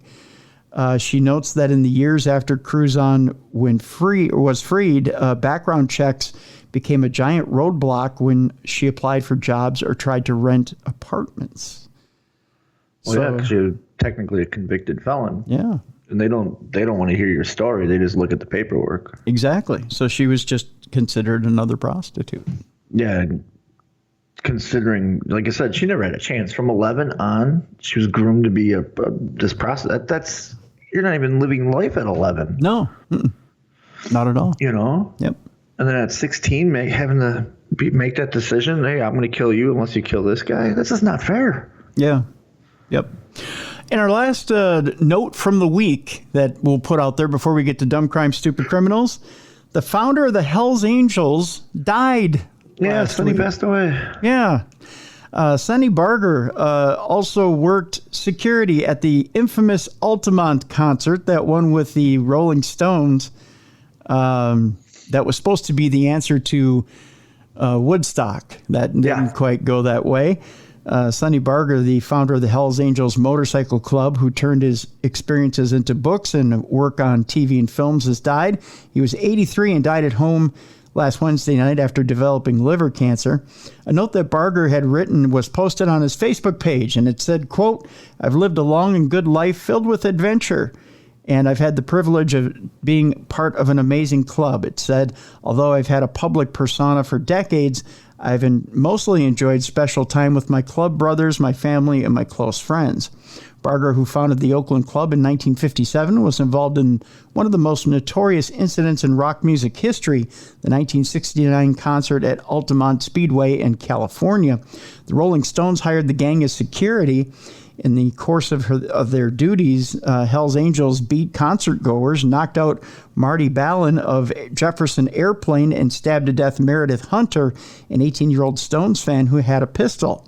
The gang member tried in the case was acquitted after arguing self-defense. The violence was preserved in the 1970 documentary Give Me Shelter. Although he was acquitted of various charges over the years, including murder, Barger was convicted of narcotics and weapons charges, spent a total of 13 years in prison. He became widely known after his inclusion in the nonfiction books by Hunter S. Thompson and Tom Wolfe. Barger wrote 6 books of his own and participated in documentaries about his organization. He also appeared in 3 episodes of the TV drama Sons of Anarchy. Barger argued the Hells Angels' outlaw reputation. He said, quote, "They say we're organized crime, but if you took every Hells Angel on the face of the earth and got rid of them, you wouldn't drop the crime rate in the world 1/10 of 1%. He said that in 2000. "There's more cops committing crimes than the Hells Angels." That was his quote as well. He, going along to Sons of Anarchy, not only did he star in it, but he was the inspiration behind it too. Yep. And he used to work with Kurt Sutter to make the club and the look and the patches and all that. He worked hand in hand to make it legitimate. Yeah. Yep. He told a funny story one time. I forget what celebrity was with him, but they went into a strip club, and he looked at the celebrity and goes, "Make sure as you walk in, you wave to the FBI, and everything you say, make sure you tell the FBI that you love them because they're listening." It's an interesting. That's a guy who lived a life, I tell you. Yeah, that and then some. Let's get to Dumb Crime, Stupid Criminals. We'll start out slow. We'll end up fast. It's an interesting one today, Bruiser. A Virginia man accused of fatally shooting his ex-girlfriend's husband after trying to reconnect with her.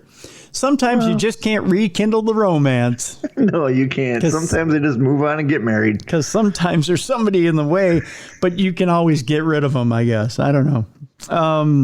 Yeah, if they're reconnected with somebody else, you probably don't have a chance. No, it's like one of those things where you see each other on Facebook. Hey, how are you? You know, I've always cared about you. Oh, I'm married. Oh, okay. Well, then I'll move on. Let's still be friends. Let's still talk. Yeah. And it's not, oh, who's your husband? Okay, I'm going to murder him. And then you're mine forever. Then we can be together. An Arlington man allegedly shot his ex-girlfriend's nonprofit founder husband several times, killing him. So he's a really, really good husband. He's a great guy. She's like, no, I'm remarried. He's horrible. He runs a nonprofit. He's just giving back to the community left and right. Oh, according to fantastic husband. Yeah. According to Fairfax City Police on June 24th, officers responded to a shooting call at a home in Bolton Village Court and found Gret Glyer deceased in his bed from apparent gunshot wounds. On June 29th, Fairfax City Police announced they arrested 33-year-old Joshua Danehauer, who's known as the worst man on earth, in connection with Glyer's death. According to the statement, police allege Danehauer, who they identified as, again, the worst man on earth and an acquaintance of the family. You got to be really bad if you're getting labeled the worst man on earth. I just said that. Especially if the guy's established nonprofits to help the community, and you come along and you are a low life. Yeah, and then you come along and want to steal his girl, who they identified as an acquaintance of the family, entered the home and opened fire. Glyer's wife was asleep next to him when he was killed. Oh, but she and their children remained unharmed. Oh, what a saint. Danehauer was located June 28th by the Metropolitan Washington Airports Authority and Arlington Police Department at Dulles Airport, where he reportedly works. He's not too bright either. Yeah, he's still got to go to work the next day. Yeah, that's true. Well, you got if he's got to see, look, not only is he going to win over her by killing the husband, but he's also kind of becoming a stepfather. So you got to work those extra hours, man. Yeah. Well, you got three more mouths to feed. Well, here's the deal. He can say, honey, here's the deal. I'll kill your husband. I could fly you all to Disney World afterwards. Yes. See, we can all go on a family trip. It'll be a great time. He was booked into the Fairfax County Jail on charges of second-degree murder and use of a firearm in commission of a felony. According to WTOP TV, The Top, court documents noted Danehauer had been regularly reaching out to the victim's wife, his ex-girlfriend, by the way, whom he wanted to reconnect with. Glyer was reportedly shot, by the way, 10 times. So he was a thorough guy, this Danehauer guy was. Yeah, he wanted to make sure he was dead and not coming back. Yep. WTOP, The Top, reports that Danehauer's bail hearing, at his bail hearing, he allegedly asked if he could order a pizza. Better get it. You want that now, or you want that when you're in jail? Like, when are you going to eat this pizza? I was going to say, you better get it in 30 minutes or less. It sounds like you're going to get a guilty verdict. The magistrate reportedly wrote on the bail form he was not taking the situation seriously in the slightest.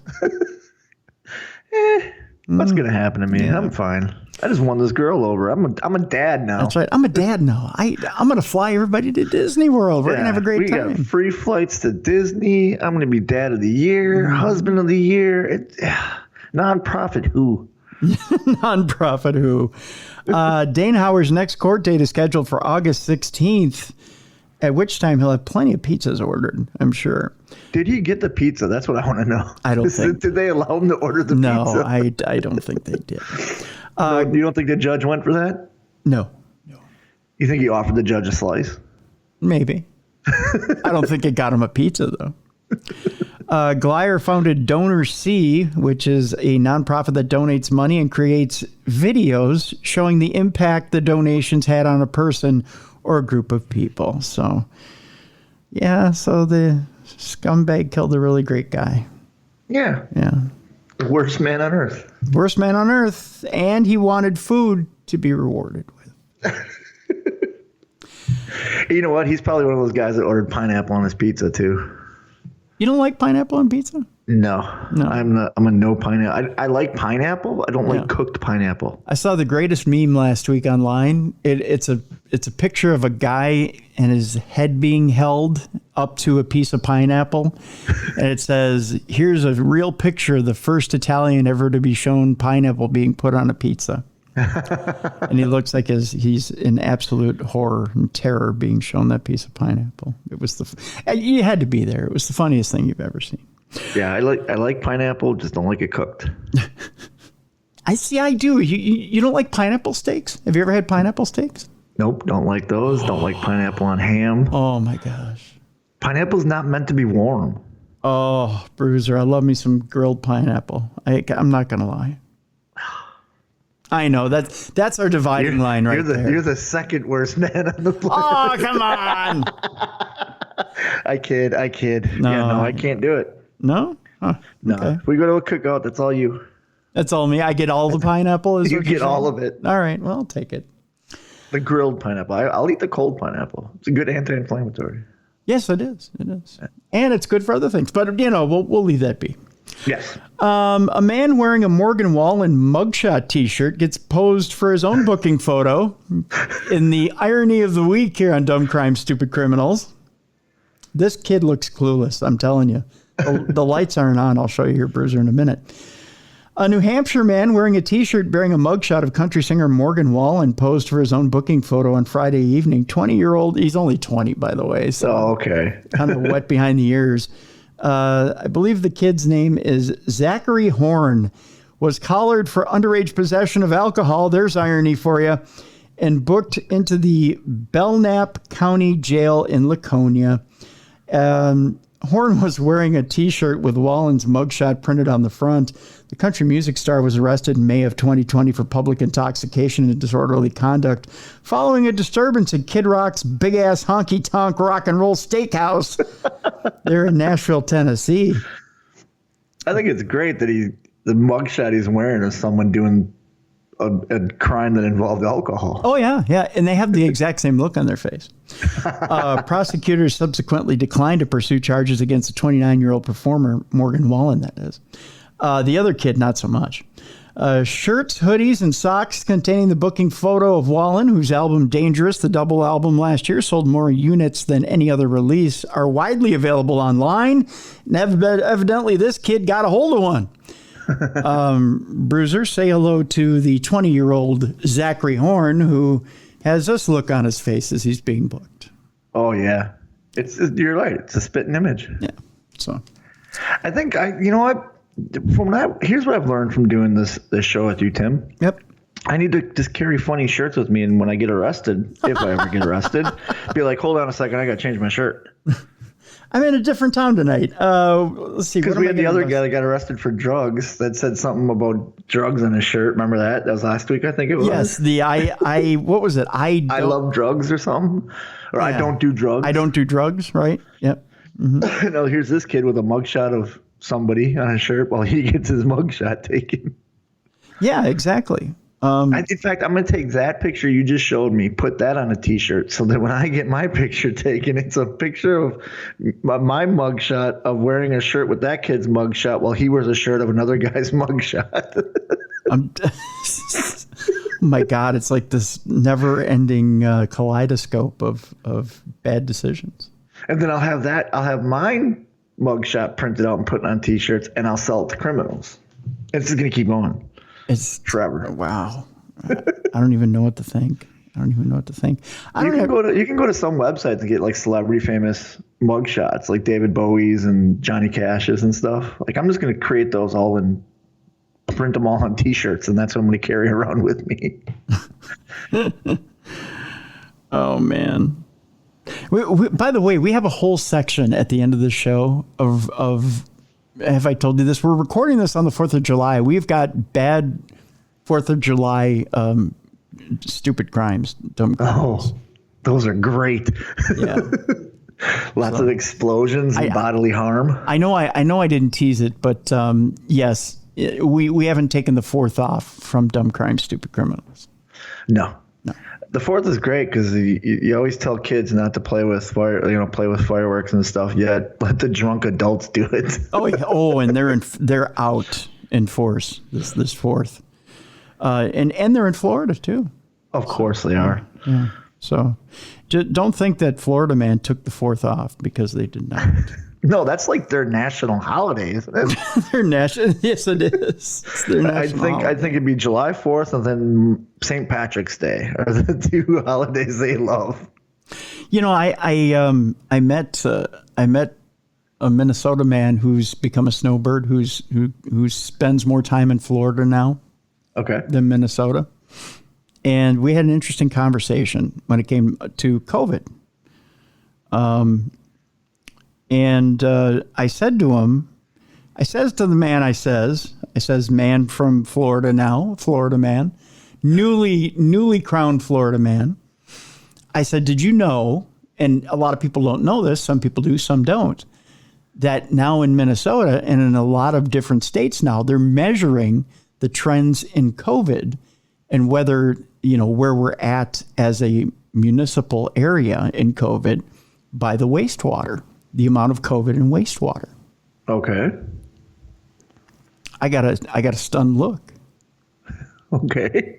It's true. They, through your shit, they know exactly where you're at in COVID trends. Okay. Because he said to me, I didn't know COVID shows up in your poo, but okay. It does. It's actually easily spreadable through that. Well, I'm glad I don't play in it. Well, there you go. So you can see through. You can't see through it, but through waste management treatment plants, they take a sample through the wastewater of how much COVID bacterium is in it, and they can tell exactly where we're at as a community and where the trends are as far as how many parts per million as to give us an idea as to, how infected the community is or how bad the trend is. Because not everybody's getting tested is basically the whole thing. Yeah. Not everybody's getting tested. Okay. So because this gentleman we were talking about the news in Florida versus the news here in Minnesota. He thought the news in Minnesota was probably overhyping the COVID threat, as it were. And I said, no, I think we do a pretty good job of reporting when it's severe and when it's not. And lately they've been talking about, how the COVID trend is down and how it's been down. But that, and they tell us though, when trends are coming in and when they're about to come in and how they know they're coming in, but they do a good job of keeping us informed. Okay. Just where these trends are coming from. But they also have been pretty good about telling us where where these trends are coming from.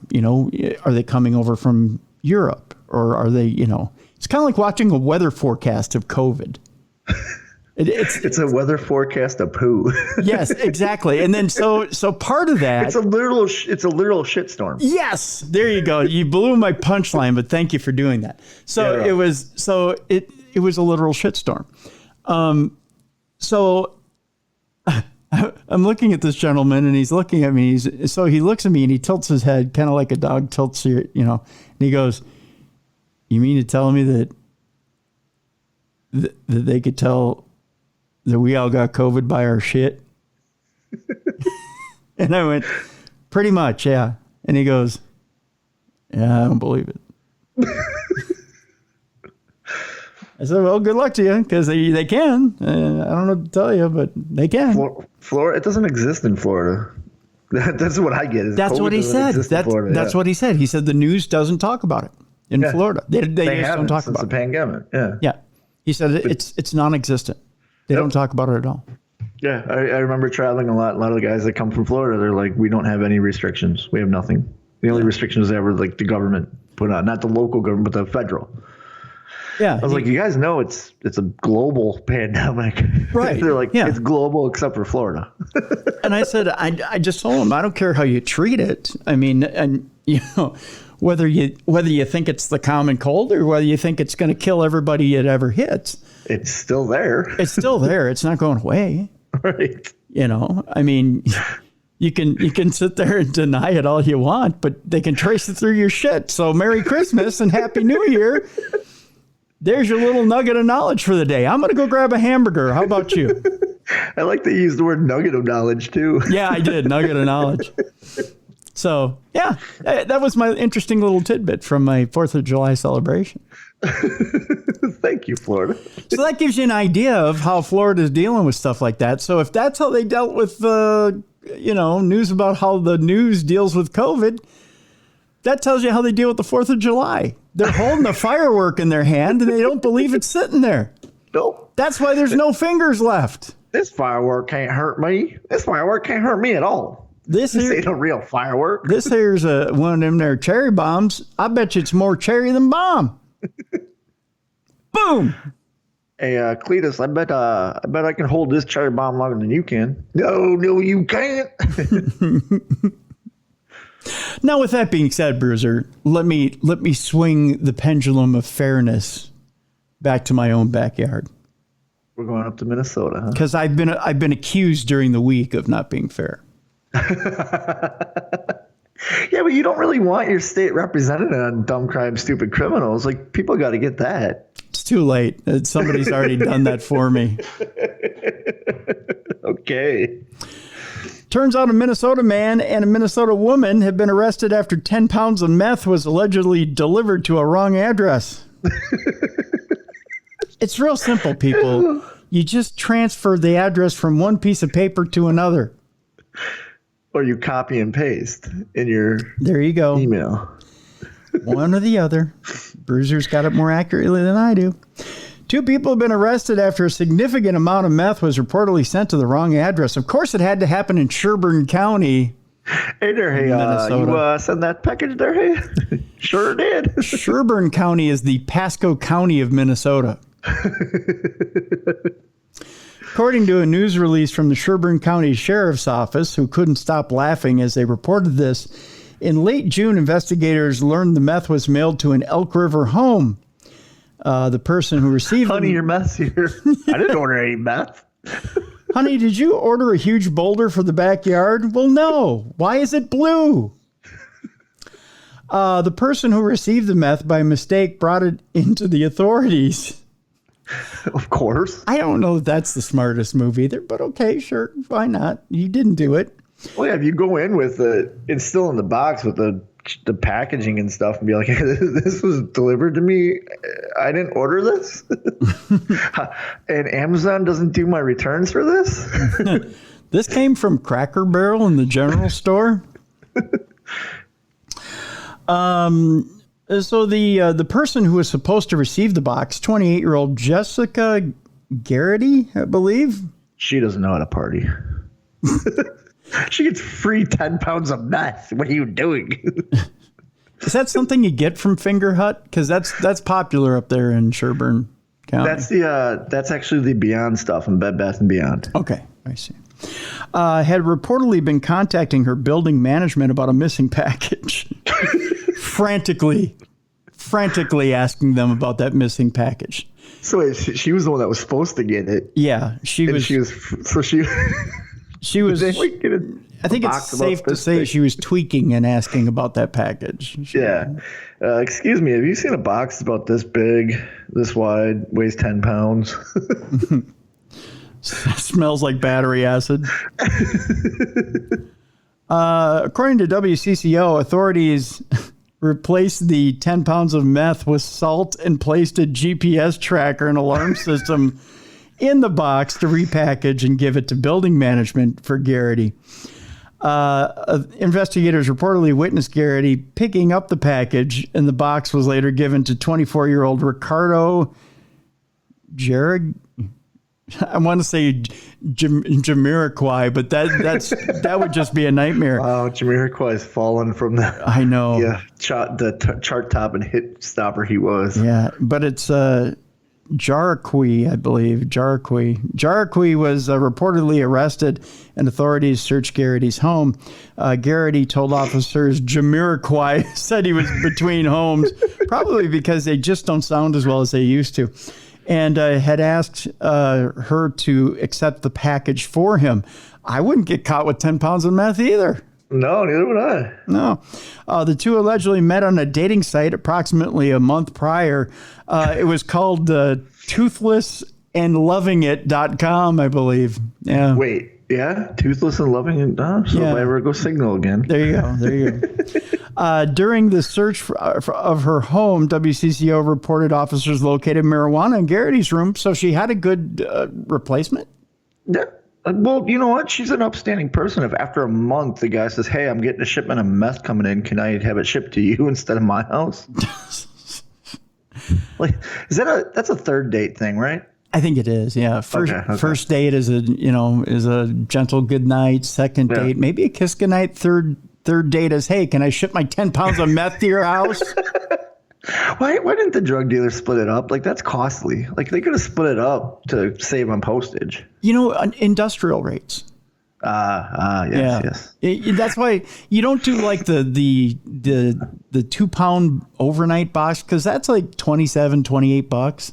If you go industrial book rate, you can ship it all for like $10. Okay. And do you think when the cops dropped it off to building management, they put their finger up to their lips and went, "Shh, this didn't come from us"? Yeah. Don't tell them. Why doesn't it smell like battery acid? Because it's Morton salt. You can tell by the little girl with the umbrella on the front. You can use it on your fries later. You can use it on your fries later. Hey, how come I could dip my chips in it?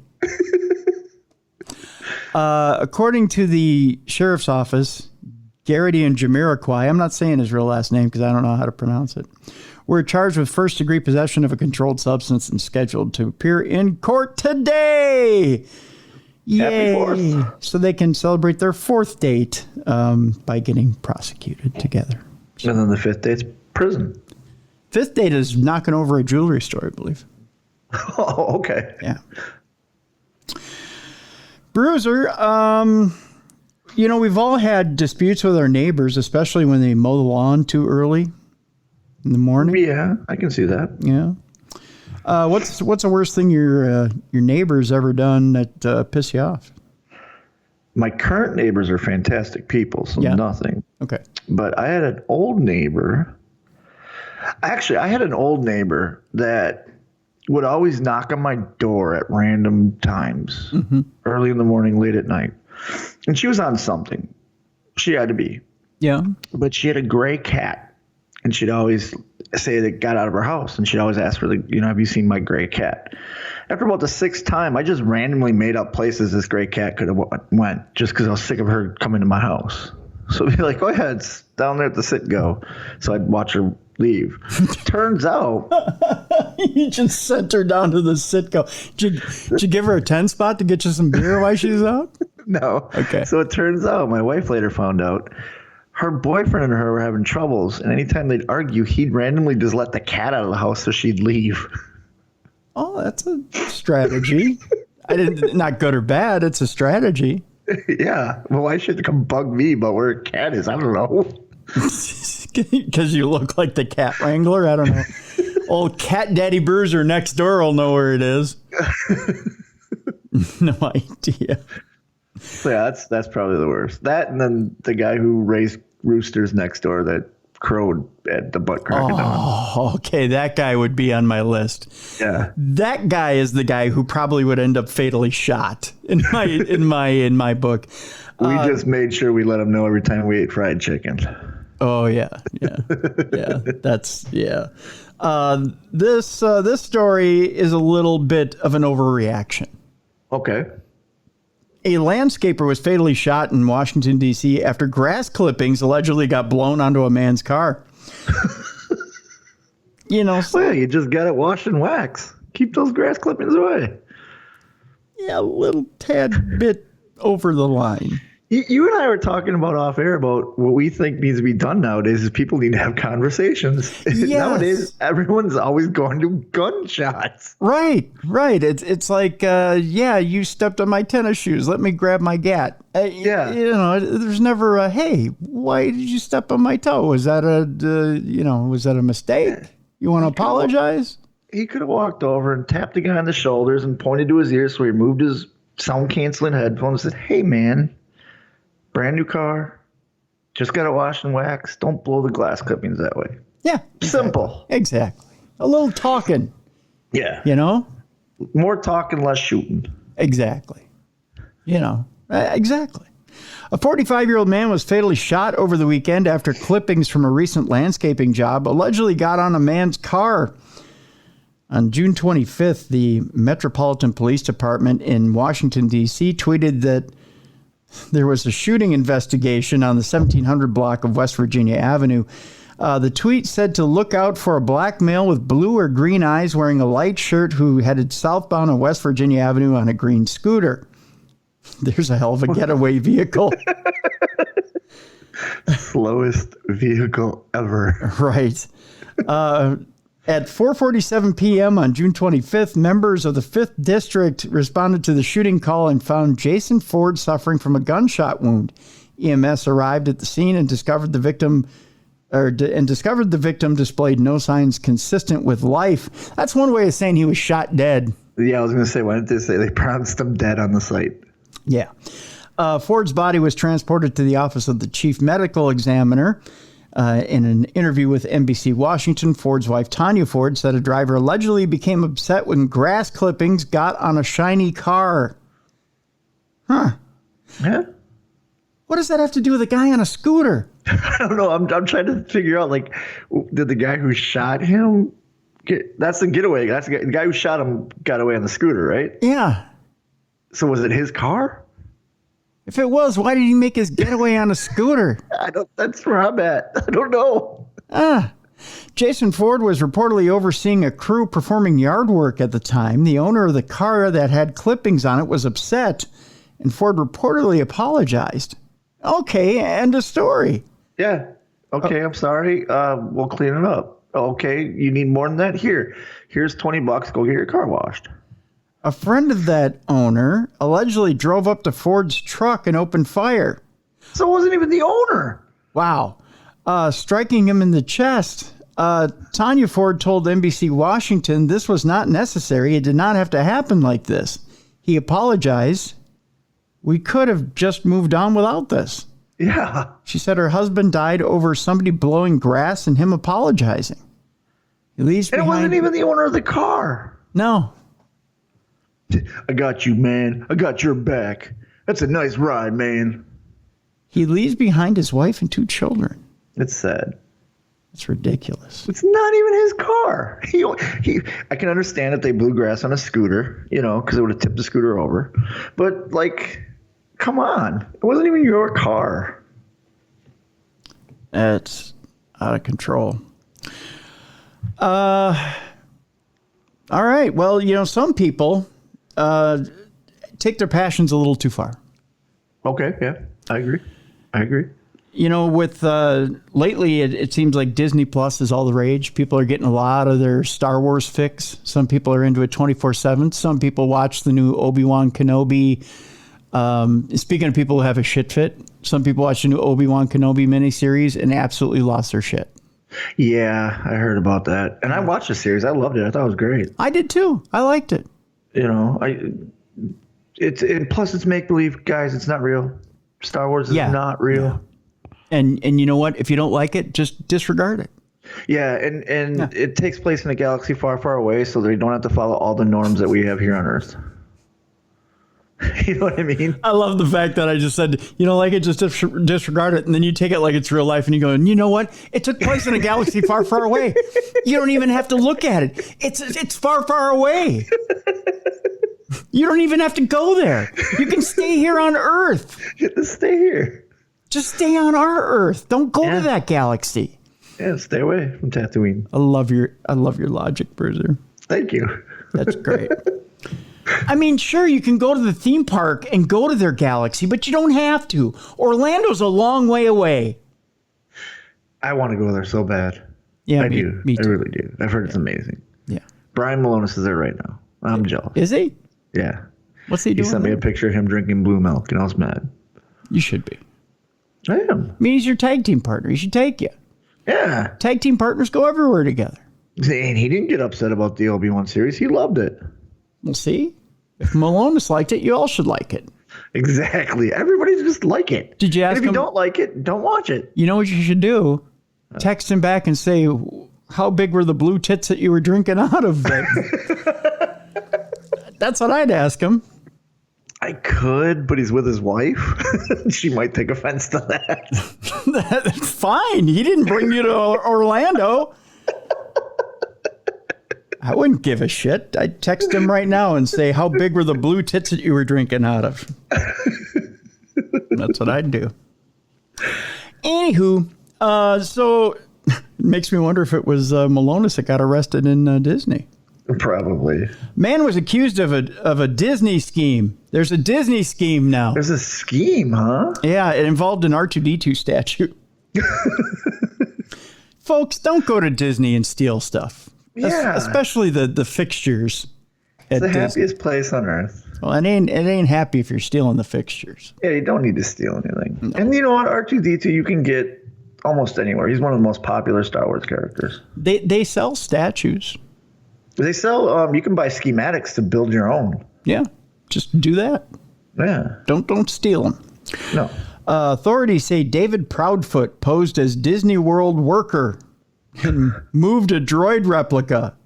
This guy looks like the human version of Shrek. So why didn't he say he was the Shrek actor? He was on his day off. He should have painted himself green and grabbed R2 from behind and looked like he was humping him and just disturbed the children.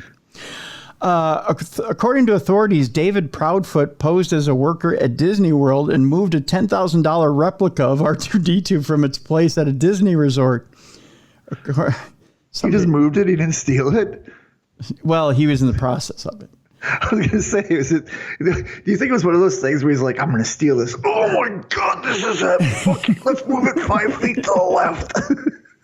He had a plan here, Bruiser. There's like a 50-point plan here. Are you ready for this? Yeah. According to Proudfoot, he was just trying to do the park a favor. Of course. Fox 35 reports, and believe it or not, this guy is 44 years old. Oh, God. The 44-year-old Kissimmee resident was arrested on May 31st after deputies from the Orange County Sheriff's Office responded to a call at the Swan Reserve Hotel where Disney security officers say they spotted Proudfoot pushing a cart around the property and became suspicious. Proudfoot, who deputies say was wearing a Disney name tag with David inscribed on it, he's quite brilliant. He got it at the gift shop. Yeah. Claimed he was an employee at another Disney hotel, the Yacht Club Resort. However, when one of the officers offered to help him with the cart, Proudfoot seemed confused as to where the loading docks were. And so they called the police. Yeah, we just got to go over. Oh, no, they moved that one. Actually, it's over. Oh, no, they moved that one, too. I got it. Don't worry about it. I got it. When deputies arrived, they say Proudfoot first told them his name was David Rogers and that they'd been asked to move items from one Disney location to another. His story started to unravel when a deputy brought him to the Yacht Club Resort to get his belongings, and he once more seemed confused and couldn't open his supposed employee locker. That's when the deputy said he noticed Proudfoot had a wallet on his person, which held an ID with his real name. He then admitted to moving the R2-D2 from the Swans Hotel third floor to an unknown location, as well as moving a game machine. Now he's just been caught. I love that they didn't just bust him right away. They made him do this whole big gambit to prove that he's David. I mean, that's just a cop having fun. Yeah. And bravo, Mr. Policeman. Yeah. Bravo. Well, they didn't have anything to do all day, so they just, just followed him around the park while he walked around aimlessly. Yep. So and then took him to the hotel that nobody knew him at. They did the so then where are we going now? Deal, and they was like, then we're gonna move this over to here. Okay, so we'll go with you. Yeah. Okay. Yeah. Proudfoot told authorities he had no plans to actually take the items off Disney property, and that his motives had been good. He had an application pending for a security guard position with the park, and so had wanted to show weaknesses in the security of the resorts.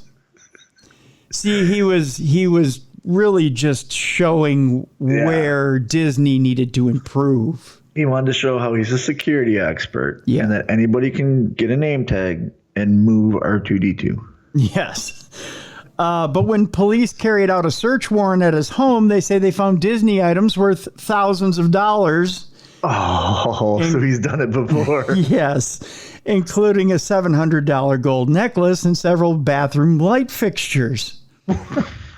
Random. Very.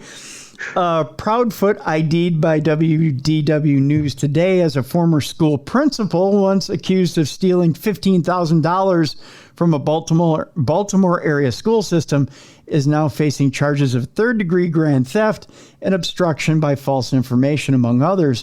He's being held by an $8,150 bond at the Orange County Jail. That's it for all that theft from Disney World. Yeah, you'd think Disney would go after him. But I guess not.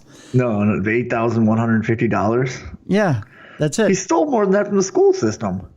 Yeah, well, that's in Baltimore, though. Oh, that's true. That's true. Yeah, but that is David Proudfoot right there. Tell me he's not the human Shrek.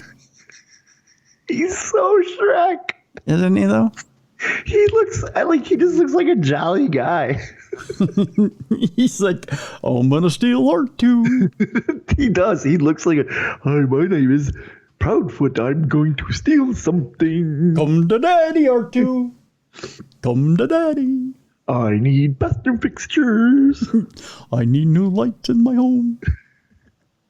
Donker. Donkey. We'll stay in Florida. Boy, I tell you, some people fight fair and some people fight dirty. Yeah, that's how it is. And I had an old roommate who, every time we get in a fight, the first thing you do is kick the guy in the nuts. And somebody says, you can't do that. It's against the rules. He goes, it's a street fight. There's no rules. I can fight as dirty as I want. And he's right. There's no rules in a bar fight. This woman fought really dirty. How dirty? So dirty you could say it was shitty. Oh, great. COVID shit? COVID shit. Oh, yeah. Well, we'll stay in Florida for this one. This woman faces felonies over a waste attack. W-A-S-T-E attack. Not a W-A-I-S-T attack. No, right? as in you could tell what her COVID level was if you took one to the face. She saw a monkey do it at the zoo. She figured it was great. Hey, monkeys are good fighters. They're good fighters. A Florida woman is behind bars after striking a home health care nurse with a handheld urinal. A felony battery that left the victim soaked in bodily waste. Oh, it was used. Yeah. Those are plastic, though. Or is she going with like the Stone Cold bedpan? It might be the Stone Cold metal bedpan. I'm not sure. Those hurt. I've been hit with that. Have you? Well, yeah, Stone Cold did it, so of course me and my brother had to do it. No, the way Stone Cold did it is he kind of grazed McMahon over the top. He kind of did the circular motion. Yeah, we didn't do that. We hit each other. You laid each other out, though, right? Yeah. Yeah, my mother had a procedure done. We saw it and decided, hey, let's see how it feels. How bad did it hurt? It hurts. It hurt. You get ringing in your ears. You see stars. Yeah, it hurts. Oh, so you got the concussion from it. Might have. I think you did. No, I think you did. That. We made the pact, though, as brothers do. Only the top of the head, no face. Oh. So we'd hit each other on the top of the head with it. Each of us hit each other once, and then we both went after my sister, and she got away. Of course. She's smarter than the both of you. We saw it on TV. So you had to do it. So here's the WWE saying, don't try this at home. And you two are like, hey, let's wind up and hit each other with a shitter. This was in the 90s, man. This was before that. Oh, my God. So this lady, because nowadays they use the plastic ones. Yeah. I remember having my knee surgery, and you have to hold it and kind of put your wiener in there and fill it. You put your wiener in it, man. And I feel bad for the women, because when my wife had her hip surgery, she had to do it. And they have to balance, like they can't balance, but they have to figure it out. Yeah, you can figure it out. You got to aim the circle on the triangle. Exactly, yes. Yeah. Investigators say that 60-year-old Beth Redden got into a confrontation Monday afternoon with her 83-year-old male roommate inside their residence at the Teakwood Village Mobile Home Park in Largo, a Tampa suburb. Redden, according to an arrest affidavit, threw a metal cane and soda cans at Theodore Hamilton, who was struck but not injured. Redden tossed the items while nurse Joyce Lawrence was inside the home. When Lawrence sought to intervene, she was hit multiple times in the stomach region by Redden, who was also used the surname Monowney. Monowney? Yeah. Okay. As Lawrence sought to disengage, Redden was in arm's reach of a full plastic handle-held urinal, which was filled with the bodily fluid of Theodore Hamilton. God, it wasn't even her urine. It was the guy's. I feel like I should salute when I say that. Yeah. Wasn't that a play by Lin-Manuel, what's his name? Not Theodore, right? It was Alexander. It was Alexander Hamilton, not Theodore? I thought it was Alexander. Yeah. I'm joking. Okay. I'm not. I think, right, it was. It was Alexander Hamilton. I feel like I should rap that. I got hit by a plastic handheld urinal that was filled with the pee of Hamilton. Redden allegedly threw the urinal at Lawrence, who was hit with the receptacle. The urinal's contents of urine flew out and soaked Lawrence. Oh, so it bounced off the nurse, and so he got hit with his own pee.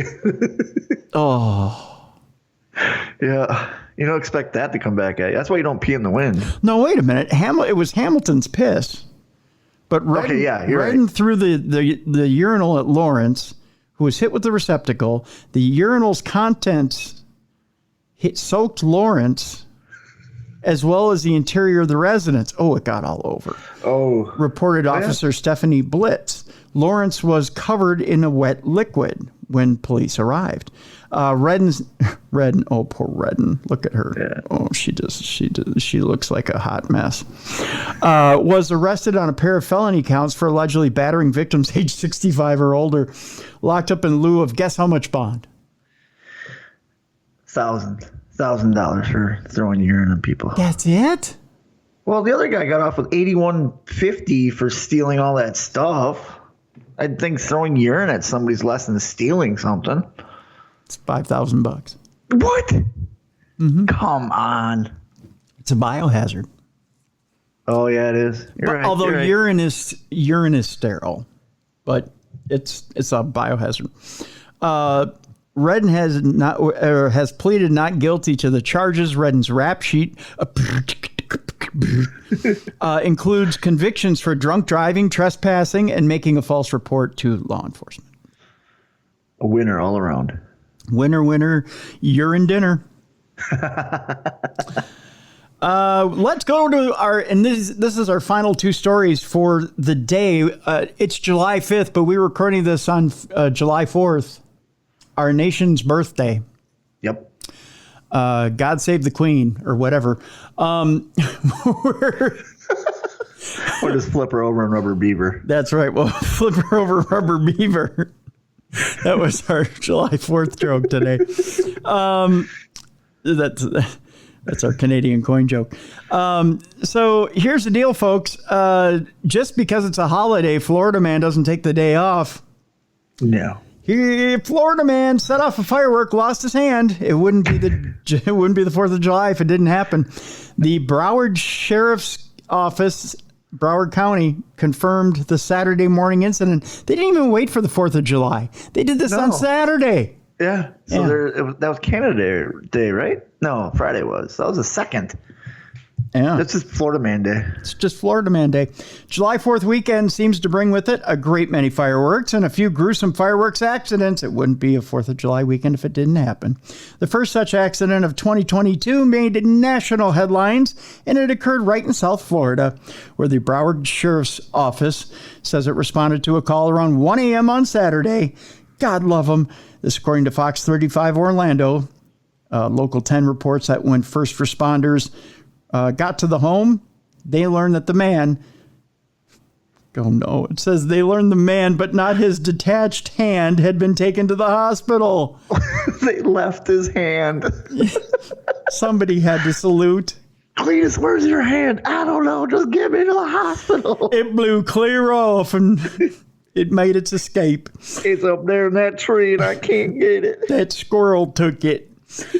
Broward Sheriff's fire rescue crews transported said hand to the hospital, and the man was subsequently transferred to Broward Health Medical Center in Fort Lauderdale. Do you think see, I'm that EMT where I'd pick up the hand and just do like high fives and like shaking. Like I'd just be playing with it the whole time. I do a Michael Jackson and grab my crotch with it.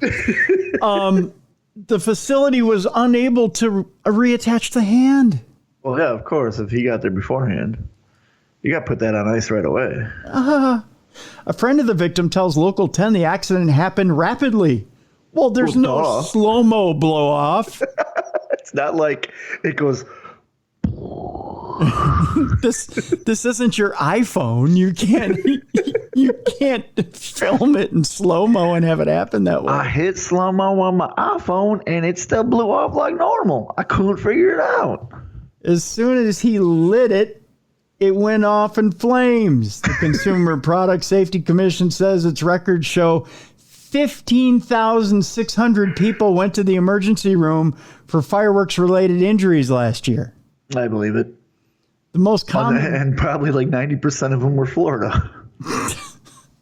The most common injuries were to the hands and fingers, followed by ones to the head. Yeah. In 2021, if you don't remember this, an NHL goalie died in a 4th of July fireworks accident in the Detroit area. That's why the Red Wings didn't make the playoffs. They were in grief. They were mourning. That's right. Actually, and they didn't want to win because they didn't want to have fireworks at the celebration. It's too soon. Too soon. Mattis, you remember his name? It was nobody remembers his name. It's an NHL goalie. People don't watch hockey. I watch hockey, but I don't remember his name. I'm kidding. Mattis, is it Kivlenikis? Why was he celebrating the 4th of July? He sounds foreign. Wow. He sounds Russian. He's happy to be here. Well, he was. Man. How do you pronounce his last name? Kivlenieks? Kivelinsky. Well, no, but close enough. Died of chest trauma when he was hit by a fireworks mortar blast in Novi. That's why you don't shoot Roman candles at each other. That's right. Well, God love you. Maybe up in heaven, Jesus is teasing you with a Roman candle. He's like, just keeps shooting them and bringing them back. Do you believe in me now, my son? No, I don't know. I just little Jesus joke there. All right, folks. And then finally today on Dumb Crimes, Stupid Criminals. Today, Bruiser, I'll tell you, I always like on the 4th of July, I love a good hot dog. Love a good grilled hot dog. Yeah, definitely. Today I had myself 3 good grilled hot dogs. I had some brats.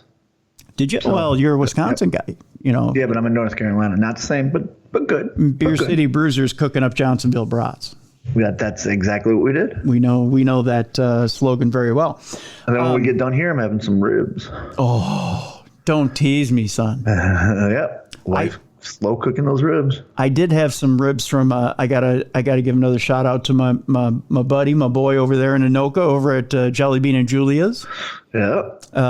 You were talking about him last couple times. I had Bruiser on Saturday. I had some ribs and some brisket from Jelly Bean and Julia's. Slow cooked. I can't tell you. My weekend was complete.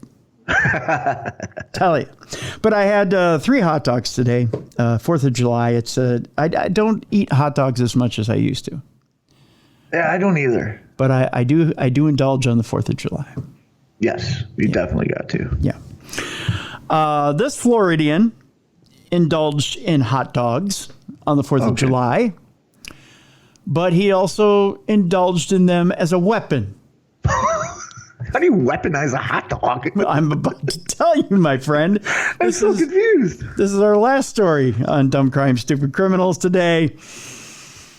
A 47-year-old Floridian man was busted for battering a cop with a hot dog. He ignored the order to put the hot dog down. It doesn't hurt him. Why are you doing this? I can think of plenty of places you could shove a hot dog in order to assault a cop. Cop versus hot dog. Cop's going to win. That's right. If I was a cop, I'd just take a bite out of it. What are you going to do now? I bet the cop relished the opportunity to bust him. See what I did there? I bet the cop was yelling at his partner, hey, catch up. Oh, see? A Florida man is facing a felony battery charge for allegedly striking a cop for with a thrown hot dog. Oh, he threw it at him. Oh. Investigators say that 47-year-old Jason Stoll was selling hot dogs on a downtown St. Petersburg street early Saturday when police gave him numerous warnings that he was in violation of a city ordinance. Stoll, however, ignored the warnings and continued to sell hot dogs in the roadway after the street closure permit ended. This is America, damn it. I'm going to sell my hot dogs. I'm going to sell my hot dog, Bobby. An officer noted in that arrest affidavit, the defendant was asked to put the hot dog down as he continued his attempt to sell it. Sir, you want to put that hot dog down? Don't put the hot dog down. It's like me yelling at my puppy. Yeah, poor Ziggy. Over there trying to sell a hot dog. You're like, put it down.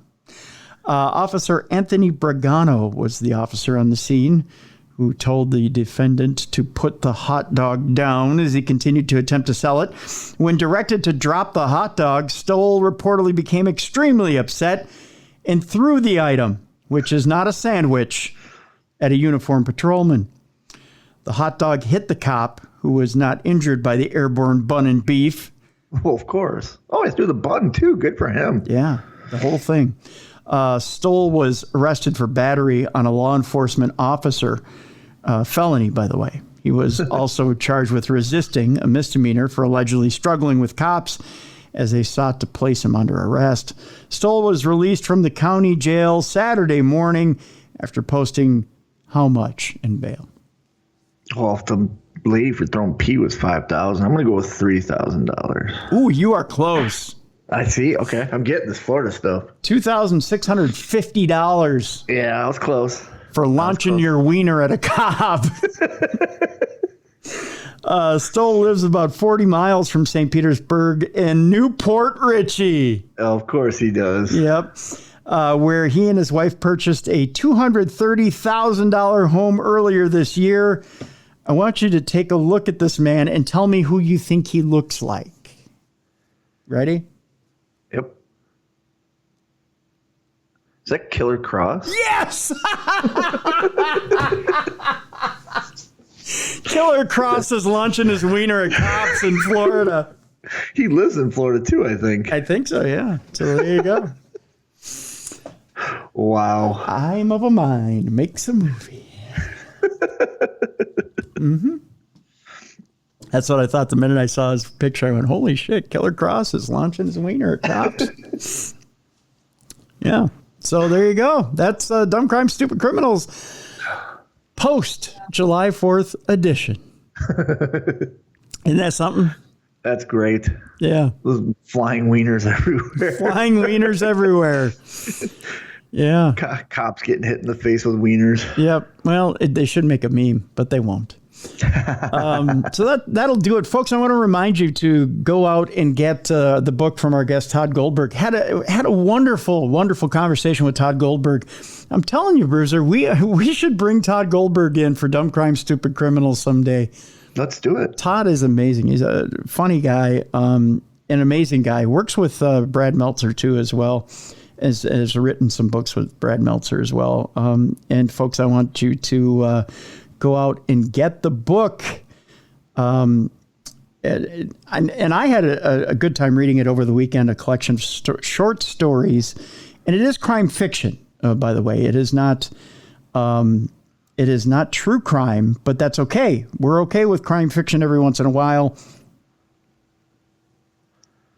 That's how you get the good stuff, like Silence of the Lambs and all that good stuff. True. But the book we're talking about here is The Low Desert. Tod Goldberg is the author. Go get it right now on Amazon.com. Also, if you have not subscribed to Audible, it's free right now. It's with your free trial. You get it for free on Audible if you've never signed up for Audible before. It's also narrated by Johnny Heller. The well-known voiceover artist Johnny Heller does The Low Desert Gangster Stories, which is the name of the book that we were talking about today.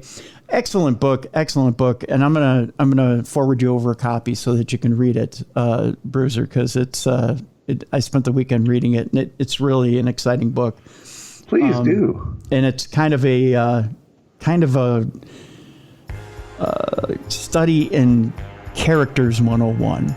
Okay. Type of deal. I like that. Yeah, it's a collection of short stories, and it's kind of funny the way Tod put it during the interview. I don't care what you do in your bathroom, is the way he put it when you're reading my book. It's literally one of those books where you can pick it up, you can read a short story while you're in the bathroom, put it down, and keep reading it, but read it from cover to cover. And it all winds these stories up to an eventual ending. They all fit together at the end. Oh, that's cool. Yeah, and it's a really, really good book. So I encourage you guys to pick it up. The Low Desert Gangster Stories. It's Tod Goldberg. It's out now. And the Audible version is free if you haven't signed up for Audible already. So do that favor for us. Tomorrow, it's Supernatural News with Bruiser and myself. We will catch you tomorrow right here on Darkness Radio. And that'll do it for today. Thanks for joining us here on the best in true crime talk radio. This has been True Crime Tuesday.